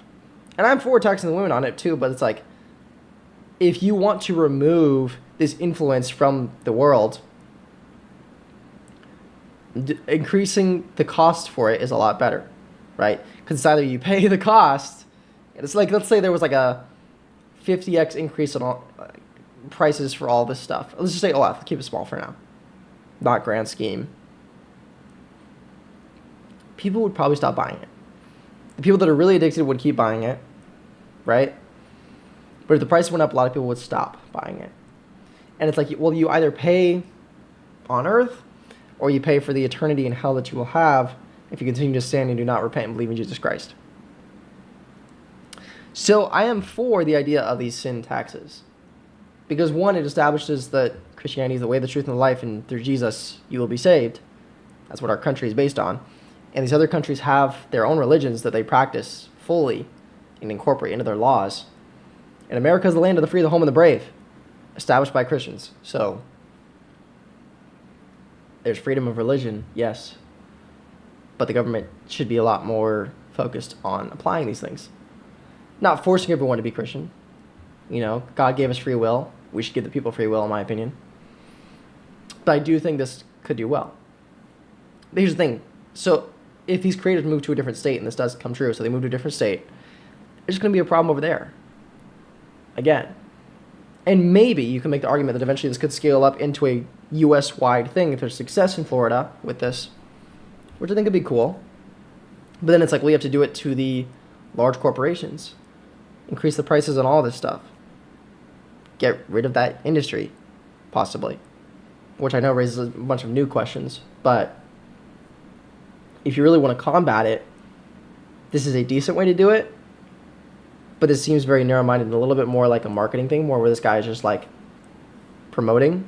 I mean, he's promoting himself. It's what he's running on. And I think it's good. It's getting him talked about a lot. I don't know, let me talk about politics, and I'm talking about this, you know? So it's good for him to get his name out there, right? But I also think, is this going to turn into something bigger, or is it just going to be something we talk about? Either he doesn't get elected, or he gets elected and doesn't have that much success, so no one ever really does it again. I think there's hope for it to spread and this to actually be applied. But I think it needs to be applied a little bit harsher if we actually want to see results from this and save a lot of people from committing, giving into lust, you know? So those are my general thoughts. There was a video that I saw on my feed that I want to watch with you, react to it live. And we will do that now. A Florida Republican candidate has proposed a sin tax.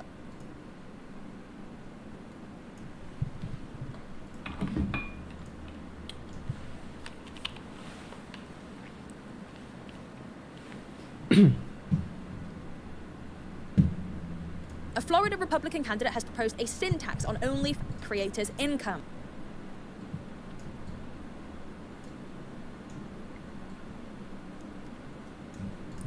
Now, if you don't know what sin tax is, it is a specific tax applied to goods that are deemed to be harmful for society and individuals. For example, drugs, tobacco, sugar, fast food. You get the idea. Now, I think a lot of people... Sugar. I've seen this girl's content. I think she has pretty good content overall. So I'm going to preface this by saying that I do enjoy her content. I think generally she has good stuff to say, but we'll see what goes on in this video. People who know me and know that I'm an anti-only would perhaps think that I see this to be a good thing. I don't think this is a good thing, and I don't think the intentions of James Fishback, the Republican who has kind of curated this idea, I don't think he's doing it for well-intended purposes, and quite frankly, I think it's a grifting technique to push his political ideologies and get further up the ladder, so to speak. Isn't that every politician's goal, though? Is to further their political standing? I think that's what you say. It's like, why is the guy at the fish market trying to sell his fish and get his business to grow? Because he's trying to make he's trying to make a living doing what he's doing. It's like, why is the company that's on the billboard trying to promote their company? It's like they have selfish intentions, like they're trying to grow their business. Yeah, that's kind of the point. I think that's funny. What I would say to Sophie Rain very simply is this. You are young, you are smart, and you are capable, and you can do a heck of a lot better. You have two choices if I'm governor, Sophie. You can pay us the $42 million in back taxes you owe on your lifetime only. So for context, this guy, James Fishback, has targeted Sophie Rain specifically, saying that she owes millions of dollars worth of back tax, essentially saying that she retroactively owes tax, which I'm 99% sure you can't do. I don't think the logistics of that are realistic. And imagine in the UK, the government's like, hey, we're introducing tax on this one item that you've never been taxed before, and because you haven't paid tax on it for however long you've been earning, you now owe X, Y, Z. That's ridiculous. You can't do that. I feel like... Yeah, I don't think you do that either. I think that's kind of weird. That's like saying that, like, posting on YouTube is now illegal. And well, not legal. Is now, like, taxed by 70% now. So everything you've earned on YouTube in the past 5 years you've been posting, give it up. Yeah, you can't do that. I agree with her on that. It's kind of weird that he's just targeting Sophie Rain. I know that she's, like, one of the big names, and it's kind of what I'm saying. Like, yeah, this is, like, a promo for his name, for his brand, his political ideology, yeah. And I think attaching her name on it is good, because one of the best ways to grow in general is just to use other people's names that are big in a space. So I understand why he's doing it, but it's like, Like, that's something we all know. I think the most important thing here, and the biggest takeaway from this guy's big speech and rant to Sophie Rain, is that it very much seems like he is using her name to try and boost himself in terms of his political career. I mean, you know, Sophie Rain is one of the... kind of, yeah, I mean, that's kind of what I just said. It seems like he is, but it's also like, yeah, of course he's trying to boost his political career. Are you kidding me? Politicians want, ideally they should want better for a country, space, state, whatever. But yeah, they want to push themselves to be in that position. I think that's fair to say. The biggest only creators in America. By using her name, you are probably going to garner the support of millions and millions of people who are anti-only, but are more often than not anti-only because they don't like women making their own money. And half of these people, by the way, that are in support of this probably still jerk off to pornography. What I don't understand is, where is the proposal then to tax companies, these big companies that have been... That's fair. I can't speak for all men or all people that are in support of this, obviously, but I think that a lot of the reason why people that are religious and believe in Jesus Christ like I do, are against OF and just this industry in general. It's not because women are making money. That's not the issue. It's that it's promoting sinful things. It's sinful, just innately, you know. Lust, temptation, committing adultery, technically, because the online space has really changed things. Where now it's like committing adultery back in the day was, you know, finding a person on the street and doing the deed.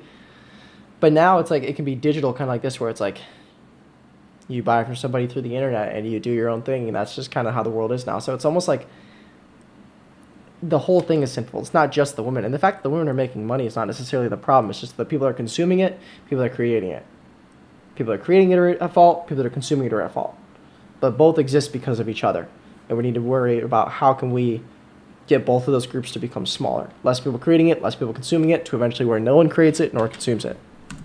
Been around for decades. They should also be being taxed. You can't specifically tax only creators and not these billion-pound companies that are making money off videos that have been up for years and years, which the girl... Yeah, I think that's fair. I mean, I also think that like it's going to be harder for him to take down the bigger companies because, I mean, he's just like a state governor and can't really... I don't know how much he can employ on like taxation against these larger companies that are already established, probably have incredible lawyers.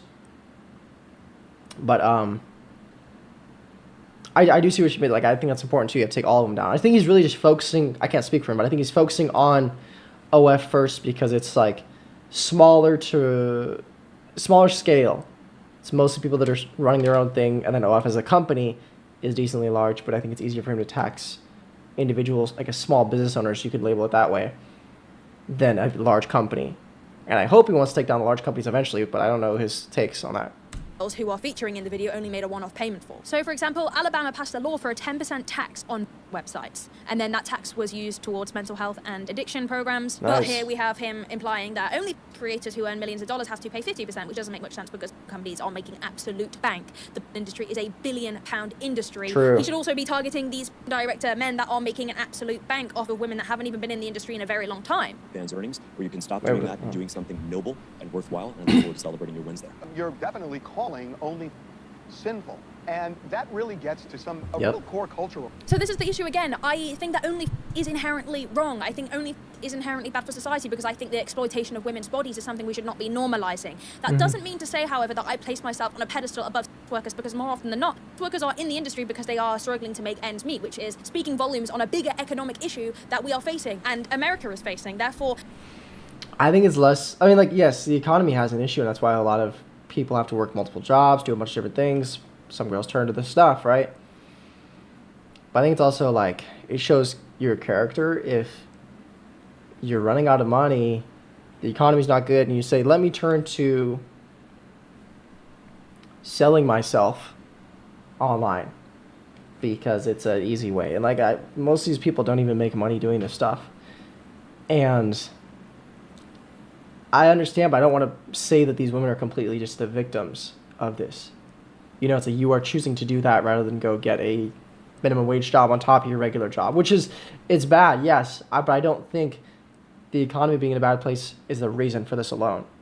I think it's a little bit of modern feminism and saying that, like, this is good, love your body, which you should love your body, but loving your body does not mean selling it to men online, which is creepy and weird and sinful.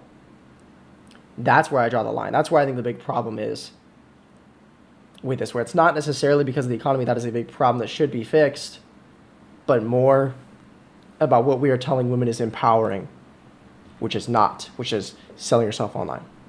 A lot of women buy into that lie. They think it's easy money, and it's not. saying, hey, you know, all these people that are perhaps doing only that barely make ends meet, because not forgetting the average only creator makes $150, let's charge them 50% on that, is absolutely ridiculous. It doesn't make any sense. It is not encouraging people to quit, actually, because they're already in it. They are already part of it. They've already... I disagree with that. I do think if someone lives in Florida and they're making a decent amount of money, let's say like, I don't know, even $2,000 a month from this, which is way more than the average, 20 times more than the average or whatever, I still think this would get people to either move out of Florida or stop. If they have family in Florida, they love living in Florida, they'll probably stop. They'll either stop or they'll increase their prices to make up for this. But if they increase their prices, that means less people are going to buy. So I do think that is positive in that way, in that sense. Had their body been posted online. Like, there is no incentive to leave if you cut their money in half. I understand that his idea is he is taxing the top wealthiest creators, but in that case, then tax the top billionaires, tax the top 0.1% of wealthy people, instead of being like, oh, my religious ideologies align with the fact that I think that only is a sin, therefore here is a sin tax implemented just on only creators. It doesn't make any sense, and I think it's massively hypocritical. And I think if you really wanted to encourage young women to get into better jobs that aren't exploitative, then you should be looking to improve the economy. Tax the billionaires in your country. Moreover, Taxing the billionaires will not improve the economy, though. Those two don't equate. Those two just don't equate. if you are wanting to introduce a sin tax to pornography as a whole, then you have to introduce that 50% to pornography full stop. You can't target only creators individually. And I think that if you do want to target people who are making millions and millions of pounds a month, I don't necessarily have a problem with that. I think, yeah, do it. But you need to be targeting every millionaire, every person that is making... No. No, this is different. No. Complete disagree. That's where I get you wrong. So she's saying, if you're going to tax the OF millionaires, tax all millionaires more. No. People don't love my opinion on this, but I'm going to talk about it. I believe that you deserve the wealth you create most of the time. I'll say 95% of the time, because you've created enough value. People, you don't get money just out of nowhere, unless you have a rich father or you're doing something illegal, which is what I obviously don't agree with. But when people talk about these billionaires, especially the billionaires, talk about Elon Musk, Mark Zuckerberg, like, they have too much money. This is not fair. Jeff Bezos has too much money. We need to tax the rich more. It's like, okay, well, think about this. All those guys, I don't know about Elon, but I know that Bezos started from not having much, pretty much nothing. Started Amazon, they sold books, started to sell more and more stuff. How much value has Amazon given people? How many lives has Amazon saved? Hear me out. By giving people the supplements they need, giving people the food they need. Maybe people don't have access to like great food around them, they got other stuff from them. It's created so much value because it does something important in society. A lot of people buy so much stuff on Amazon every day. People are voting with their dollars. I support Amazon by buying and using their services. It is a valuable business. Why should the man that created that as a concept and executed on it and worked so hard to achieve that not be compensated? And people will say, oh, well, he can still have millions of dollars, but he doesn't need billions. Billions is too much. It's like, well, that just means, like, once you're past like a few million, it's like the number is just a scoreboard and doesn't really matter anything else at that point. It's like there's not much else you can do except buy multiple larger yachts and larger private jets and stuff, and just inflate your lifestyle even more, which you can't even really at that point. It's more about the power and the influence that person has at that point, because they've earned it in a sense. That's entrepreneurship. That's the American dream, is to grow yourself up, to have such a big name for yourself, achieve so much. But then if you were to get to the top and then be like, actually, give me almost half, if not more than all your money every month, and we'll put it where we want to, right? Rather than, not all billionaires do this, but if some of them give some of their money away to charities, support things they believe in, and a lot of the time that's putting that money back into their own company because they believe in their company, they believe in what they do. SpaceX sending people to space, Tesla giving people great electric cars to improve the environment, making them more affordable by investing in better technology, better people to work for them. So it's like their money has more influence. And these people that have never ran a business successfully, these people that don't even know what it's like to touch a good amount of money, a couple $100,000 per month, say, well, I want some of their pie because that's not fair.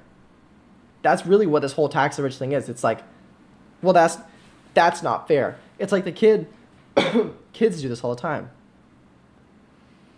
where they say, why did he get first place? That's not fair. Why did I get fifth place in the race? I should at least be at third if he's at first. So you're going to kick out everyone else to go up. It's not the exact same one-for-one metaphor, you know what I mean? But it's the same mindset a lot of these people have, where it's like, well, you have to tax them because they have too much. They've achieved what they have.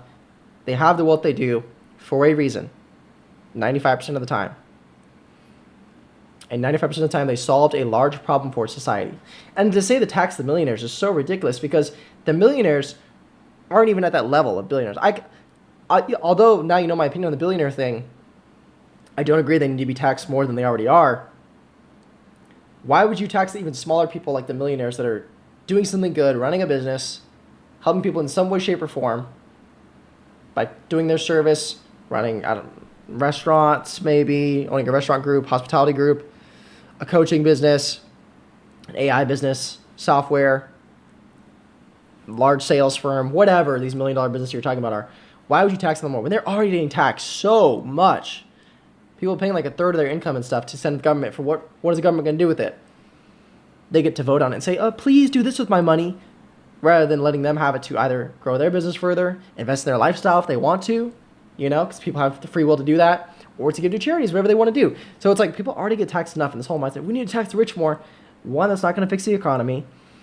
Two, that's different than this sin tax, because the sin tax is we should be sinning when it's something that's immoral. For that 5% I talked about earlier, the 5% of things that are not moral, ways people make a ton of money. Those ones should be taxed more. Some should be illegal, obviously, if it's an illegal act, yes. This is not illegal, but it should be taxed more to incentivize against it. That's where this comes in.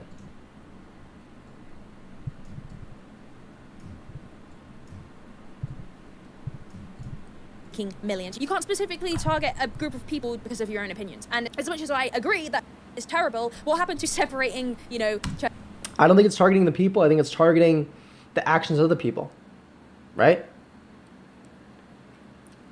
Just because you throw people that rob gas stations into jail doesn't mean that you are attacking a certain group of people.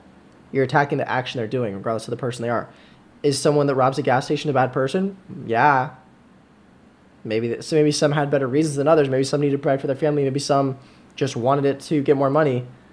But it's the action, not necessarily the people. Church from state. What happened to that? Like, you want to introduce this because you deem it to be sinful. I don't want it to be... No. He doesn't deem it to be sinful. I don't deem it to be sinful. Jesus Christ deems it to be sinful. And God is king of the universe, man. He is the Lord. Sin is sin. Lust, adultery, all this stuff is sinful. Like I said, a truth means all other options are false. Jesus says, I am the way, the truth, and the life. He is the truth. Everything else is false. So trying to justify this saying that OF is moral, unfortunately not. Okay? I mean, unfortunately not. So no, it's not that these people or me or other people that believe in Jesus Christ are pushing our own morals. No, it's not our own morals. It is just the truth.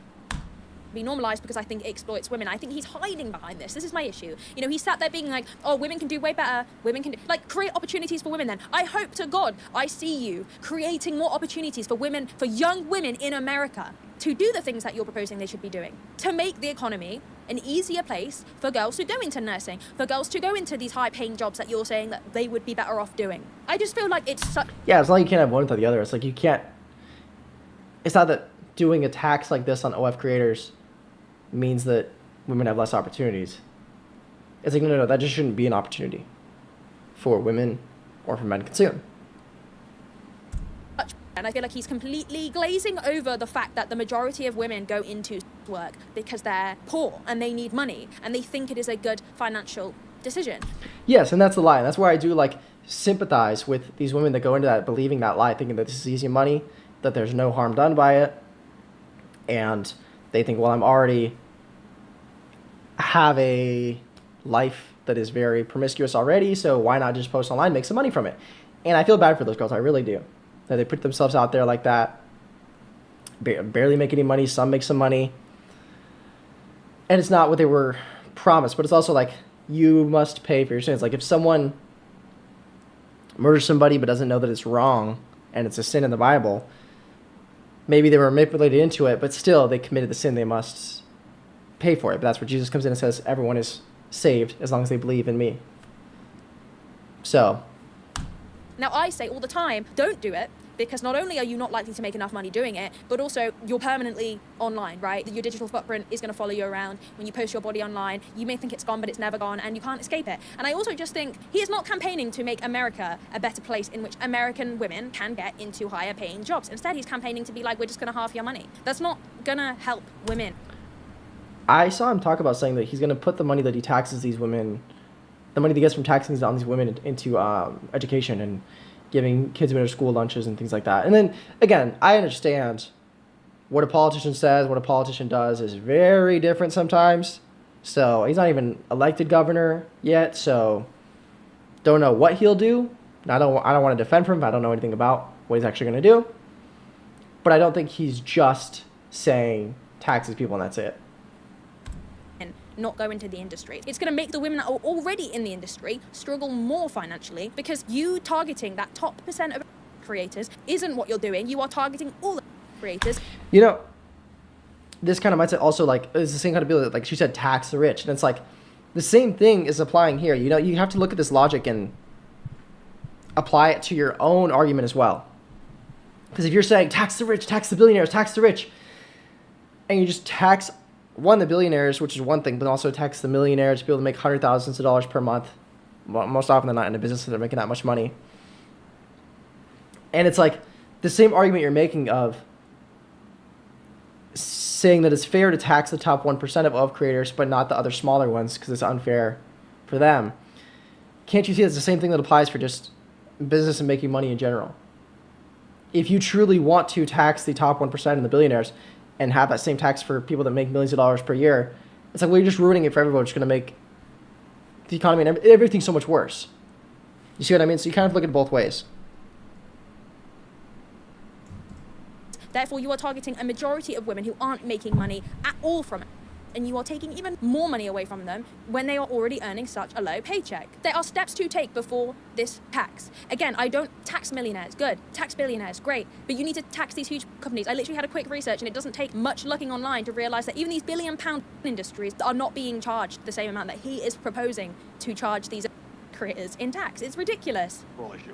You know, is out there. It is legal. So if it's legal, why a sin tax? Well, Harvey, it's really simple. I don't want young girls, young women in Florida who are smart and capable to be told that they have to do this for a living. They can be nurses, doctors, veterinarians, bus drivers. They can even be, dare I say, stay-at-home moms. The Christian and American thing for us to do for these young women is to not allow them to be exploited and abused by that disgraceful platform known as... Why can't they? Why do they have to be nurses? Let's go. Let's go. That's great. That's great. Yeah, I agree. Women can be doing so much better stuff. And how many, like, smart, intelligent women are out there that saw OF as the simplest path to go down, where instead they could have been going down another path, but they did not because they chose the OF route, and now they feel like they're stuck down that path because they've put themselves online and say, you know, it's all or nothing, so now I'm all in on this, but instead they could have been something else. I agree. This isn't housemakers. Like, had to be lawyers and doctors. Harvey, they can be doctors, they can be lawyers, and Harvey, listen to this, they can even be the president of the United States. It's not personal. I just don't want a society where we're putting that sort of immorality on a pedestal. If I'm elected on August 18th, 2026 as the Republican candidate to succeed Ron DeSantis, we're passing a 50% tax on all income. And guess what? For Sophie Rain, who is a proud resident of Florida, that means she's going to have to pay $42 million, Charles, to the state of Florida, which But why should she pay that much if like you're just now coming in? You know, it's like your policy was not, your policy doesn't begin until it begins. So I think that's kind of not so true. I'm going to use for two purposes. We're going to increase public school teacher pay, and we're going to improve school lunches. We've spoken to her. She said That's great. Public school teacher pay is very low, as everyone knows, and a lot of those are women's roles. So you can't even say this is putting down women by doing this tax. It's like, no, you're promoting, one, the young women in schools by helping them get better schools, get better teachers, and also the teachers that are mostly women in these schools. So this is all around sounds really good. Again, see what he does if he's actually in office, I guess, yeah, but...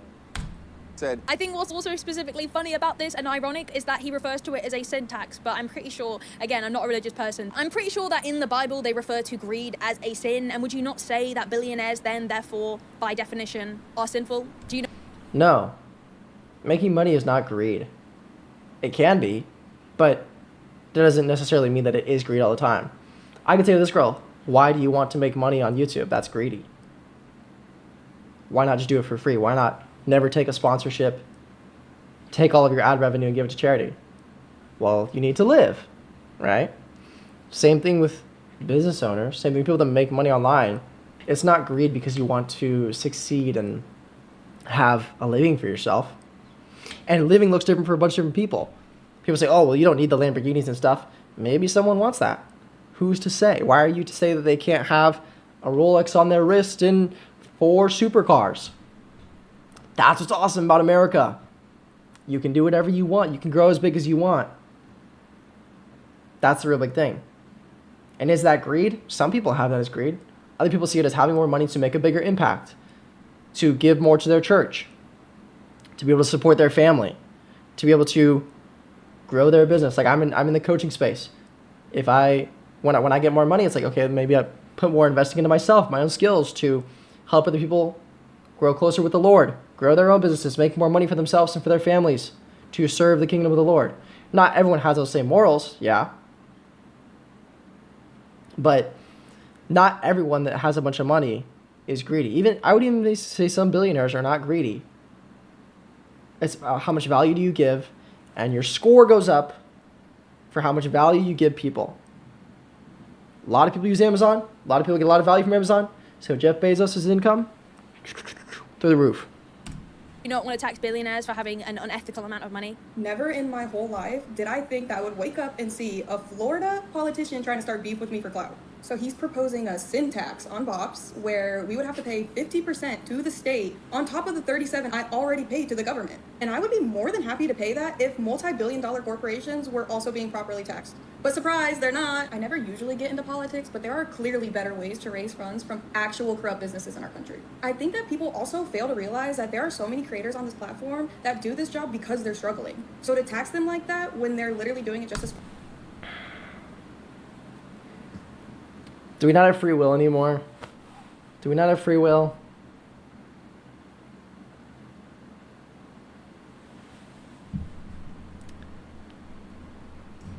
Just because you're struggling financially, that means you want to go sell your body online? These people are acting like they need to sell their body online when they're in financial hardship. And a lot of people, I'm willing to bet, would rather start an OF than work at McDonald's. But I get it. I mean, I guess. But it's like, no. Like, you can't always blame the economy on why these women are doing this work. There's a market for it because the men are giving money into it. That is very much true and should be completely eradicated. Men should not be. This whole industry should be gone, right? But to say it's like, well, these girls, they just don't have money. They're in a hard financial spot, so they need to sell their body online. It's like, no. A person with their brain on right, who is raised correctly and has not been groomed into this ideology, will realize, yeah, it might be down bad, but there's other ways I can do this. I can start a business. I can help other people. I can go work another job to get my money up. And understand, morally, this is not something that should be a feasible option at all for any woman or man to sell your body online. Because if these people were followers of God, they would know that this is not even in the books as an option to do. So, hard disagree there. Support their families is sad. I would much rather continue donating directly to people in need because we all really know where our tax dollars go. The issue is as well with this conversation is that so many... That's what I said about the billionaires thing. People should be in control of their own money. If they want to give a bunch of it away to charity, awesome. If they want to put more of it into their business, awesome. But to give so much of it to the government, yeah, give some to the government. Obviously, we need paved roads. We need good government to run. Let's go America, right? But also, you want to make sure you have a little bit more to do what you want to do with it. Where's all the money going? You don't really have a full say. You get a say when you vote to say, please send my money here and here and here, but you don't really have a full say. So yeah. People are just like myself. I hate, so therefore, great idea. They don't consider the fact that the majority of the women that they see online are the ones that are making all of the money, but that is not the norm. That is the purpose of my content. The reason why I'm so vocal against it is because I am trying to de-influence people into getting into the industry and educate people. I would like to see more steps being taken at an earlier age, so people in education and children being taught a critical education so that they... Let's go. Get the 10 Commandments in the classroom. Yes. Teach the kids at a young age that this is not an option. This is a horrible path. Men and women. Teach them both how horrific, how toxic this can be. And then if you can convey that message clearly enough, those people, those children will grow up to eventually be the politicians, be the voters that can eventually realize and say, yes, eradicate all forms of this kind of content. All of it. The big companies, the small creators, all of it. So I'm all for that. 100%. They are more likely to grow up being opposed to, and that is what we need to be doing. We need to be starting with the young children who are in school at appropriate age and discuss why is bad and why shouldn't be consumed and why is wrong. The reason I hate these people is because when you actually sit down to talk to them about why they think is wrong, they hide under this blank, oh, we think that it's objectifying women. No, it's absolutely nothing to do with that, and it is purely down to his religious beliefs, which again, everybody's entitled to. But I hate this phony kind of, like women can do, like, I would like to see what he is actually doing to make America a safer place for women and a better place as well for women to be able to get these jobs that he proposes that they should be getting, rather than, which I do agree with. Yeah, I would want to hear what he thinks, like how is he proposing he's going to help these women get better jobs and stuff. Because getting rid of their options to do this is good, is a good start. But I am curious to see, yeah. I think women shouldn't be influenced to go into, I don't think women should do, I think it is wrong for us, for women, for society. But I think these reasons that he imposes are purely selfish. They are purely self-gratifying reasons. There is nothing gracious about what he is trying to do. He is not trying to be a savior. He is thinking very narrow-mindedly as well about the implications of what he is proposing. I think it's wrong. Wow. I don't think what he's doing is very selfish. I mean, yes, he's trying to get voted in. And to get voted in, you got to get people talking about you. You got to get people to agree with you to what you're doing to a certain extent. I don't think it's selfish. I don't think it's for his own personal gain more than it is for wanting to better society. Because when you accept Jesus into your heart and soul, you want to live like Jesus and be like him in the world. And he would, if he was governor of Florida, I'm sure a lot of things would change. Jesus didn't want to be a king. He didn't really want to be in a position of super power, but it is strange that she says that. I really disagree. I think this would do a lot in the right direction. It's not a silver bullet. It's not a complete fix to the situation, but I do think it would improve a lot. Wrong, and honestly, I think that he's just trying to get attention from it because I am the #1 biggest creator in Florida, at least, and I think that he's just trying to use my name for clout. You know, there's people doing this job because they are out here actually struggling and trying to make a living with it, and you're going to sit here and tax them 50% because not everyone is making the amount of money that I'm making. I do want girls to be educated, and I want women in Florida to be able to, get regular jobs and everything, but at the end of the day, the system doesn't allow that because every American is struggling. And she is right. That's so cope, especially coming from her. That's so cope coming from Sophie, right? Every American can't get a job. Every American is struggling. You got to improve your skills, start your business, self-development, Christ Max. Pick up this book here, read it, apply it to your life fully. And that's really what it takes. I don't like this victim stuff saying that, like, well, they have no options, so they have to do OF. No, bro. No. Like I said, the majority of women aren't making that money. He is using Sophie Rain's name to get attention. Her response obviously is going to boost his profile even more because people are going to be like, oh, Win James, he hates too. And it's disgusting. And I've noticed that there is a divide between people that are and Andy only. Some of them are like, I think it is exploitative. I don't think we should influence girls to do it. I think it is wrong. And then you have people like James that will say, bunch of whores, it's sinful, I hate it, I don't want women to make any money. I've only seen a select few clips, so I've never heard him shame these women directly. I've heard him say that he wants better. Like in that one clip that she just played, it was like him saying he wants better for her. He wants her to go do some other things with her life. She's a bright young woman. Like, I don't think he hates women. I don't know his character. I haven't seen enough of his content, but from what I can see, it doesn't look like he hates women. I think that's a lie. From it, let's tax them individually. I think if you were really, really bothered about de-influencing young women into going into, we should also be focusing on the consumption of and men consuming instead of just saying, well, the whores that are doing it. I can't help but focus my mind back to the fact that if this was genuinely about, he would be trying to crack down on sites and tax these £1 billion and $1 billion websites. I just don't know if he can do that yet with the level he's at, because those are huge companies. Like she's saying, the $1 billion companies with really good lawyers and stuff and fighting for their survival, for them to be up. These are established companies, established for decades. I think it's easier to start with the small fish first, set a precedent, and then get up to that point. I hope he wants to get up to that point. Sites that are making absolute bank from women who haven't even made a percentage of the money that they are making from these women. So with, and big sites and companies, they will give women a one-off payment and then they will make the rest of the money for as long as that video is up. But you want to tax women who, make all of that money themselves. Again, I'm not agreeing with, but if you were genuinely wanting to crack down on it, surely you would be applying the same logic to these huge sites and these huge production companies. I think this guy's an attention seeker, to be honest. I've had a look into some of his other beliefs and other things he supported. He has vocally been in support of Nick Fuentes, which to me speaks volumes on his character. He's also vocally supported the white genocide conspiracy theory, which if you don't know what that is, it is a theory that claims that there is a deliberate plot, often blamed on Jews, to cause the extinction of white people through forced assimilation, mass immigration, or violent genocide. Again, I think that this guy is an attention seeker. I think he's the perfect example of yet another right-wing grifter who says absolutely anything and everything to try and garner the sympathy of millions of... Seems to me like he believes what he says, but that's just me. Idiotic Americans who, again, it's not hard to look at when we look at the state of America, when we look at people that have voted for Donald Trump and the support that that man has garnered despite everything. It's not hard to think that a guy will come online and go, cause, and get loads of sympathy. When more often than... Dude, I've never seen a clip of him saying that. I've never seen a clip of him saying that word for word, and the way that she's construing it that way, I don't respect that. Not the women that do work are criticized more than the industry itself, because that's the problem with a lot of men. A lot of men genuinely will sit at home and go, yeah, those whores, but they'll also jerk off to... And that's the vibe that I get from this guy. It's not anything to do with keeping women safe or helping project women into further kind of...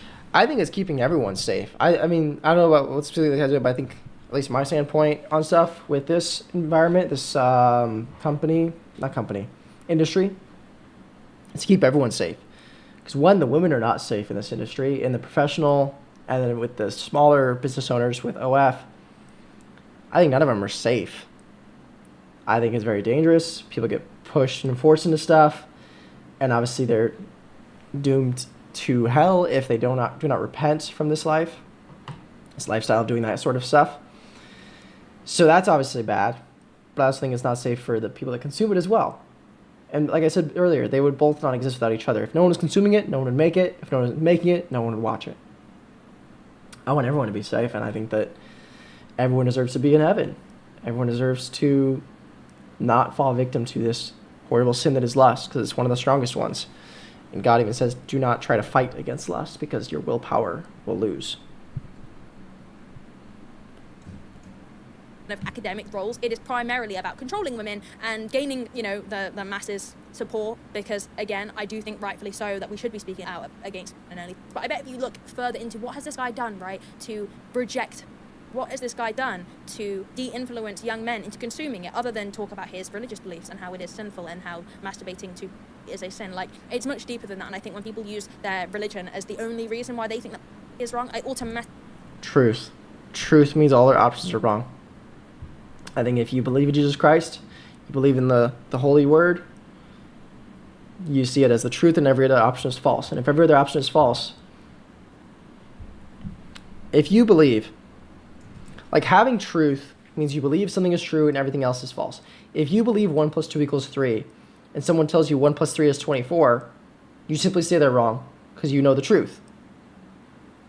Right? There is only one truth. 1 + 2 cannot be 17. It cannot be 13 if you feel like it. 1 + 2 is 3 every time, and you know that is the truth. People can try to convince you, well, actually 1 + 3 is 13, because it's all about your perspective and how you grew up. And if you think that 1 and 3 equals 4, 1 + 3 equals 4, it actually equals 13, because the 1 and 3 just goes over. It's like, no, truth is truth. And if you were a politician, or even on a smaller scale, just a civilian, just a person, if you believe the Word of God is true, and what he says about sins being sent to hell and being redeemed, and if you trust and believe in Jesus Christ, that he died on this earth for our sins, and was crucified for us, then you shall go to heaven and have eternal life with God. If you know something like that, like the word of the Bible, to be true, everything else is false. So if people try to say OF and the whole entire industry is fine, some people can do what they want, God gave us free will, but if you have a position of power to help people follow the right direction and save them, why would you not want to save those people if you know something is true?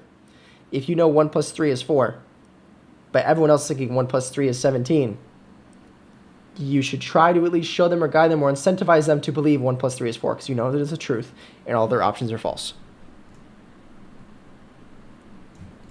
Particularly hear alarm bells. Now, look, I'm not a politician. I'm not an expert. They were just my brief thoughts. I don't think that this guy is genuine. I think he's just being very disingenuous. I think he's trying to attention seek. You know, he's an attention seeker. That's what it boils down to. Everybody hates women. Everybody hates stars, but most people jerk off. If you look at the traffic that sites are receiving, it's not quite adding up. You know, we hate whores. We hate work. But if you look at the She's so doubling down on that, but I never heard him say that, man. statistics, it kind of says otherwise, actually. Again, absolutely no issue with speaking out and encouraging young women to take other routes other than do work. It is something that I advocate for. I advocate for also teaching people that is harmful for the brain, the body, the soul, relationships, you name it. But I don't think sitting there being like, yeah, I'm just going to tax creators, full stop, and that is my duty done to discourage people from doing that route. That's nonsensical. Oh yeah, cut people's income, the people that are earning $150, to discourage them from doing it, and then give them absolutely no other solution in terms of what other... I don't think he's doing that, though. Like I said, giving women in education more money by funding schools more, if he's going to do that. Helping the young women in school grow by giving them better teachers, better school lunches, if he's going to do that. Routes to take, because the American economy is in the... Makes a lot of sense. Anyway, I'm sorry that this video has been a little bit more political. Again, I'm not an expert. They're just my thoughts. I hope you did enjoy, and I will see you in the next video. Sweet. Good video. Like I said, I don't mean any ill meaning to that girl. I think she has good videos, has a good point, and I like her message overall about getting rid of that industry and talking about the harm that it does. I don't normally talk about politics either, but Christian man, believe in what I believe in. And I think that's definitely being talked about right now. So I think that's an important thing. So overall, first stream in the books. I hope you enjoyed it. I'm not entirely sure what the next one will be, but follow me on Instagram at @It'sJakeBowman if you don't already, and I'll be talking about when the next live will be. Have a good rest of your day, and I will see you later. How do I end this?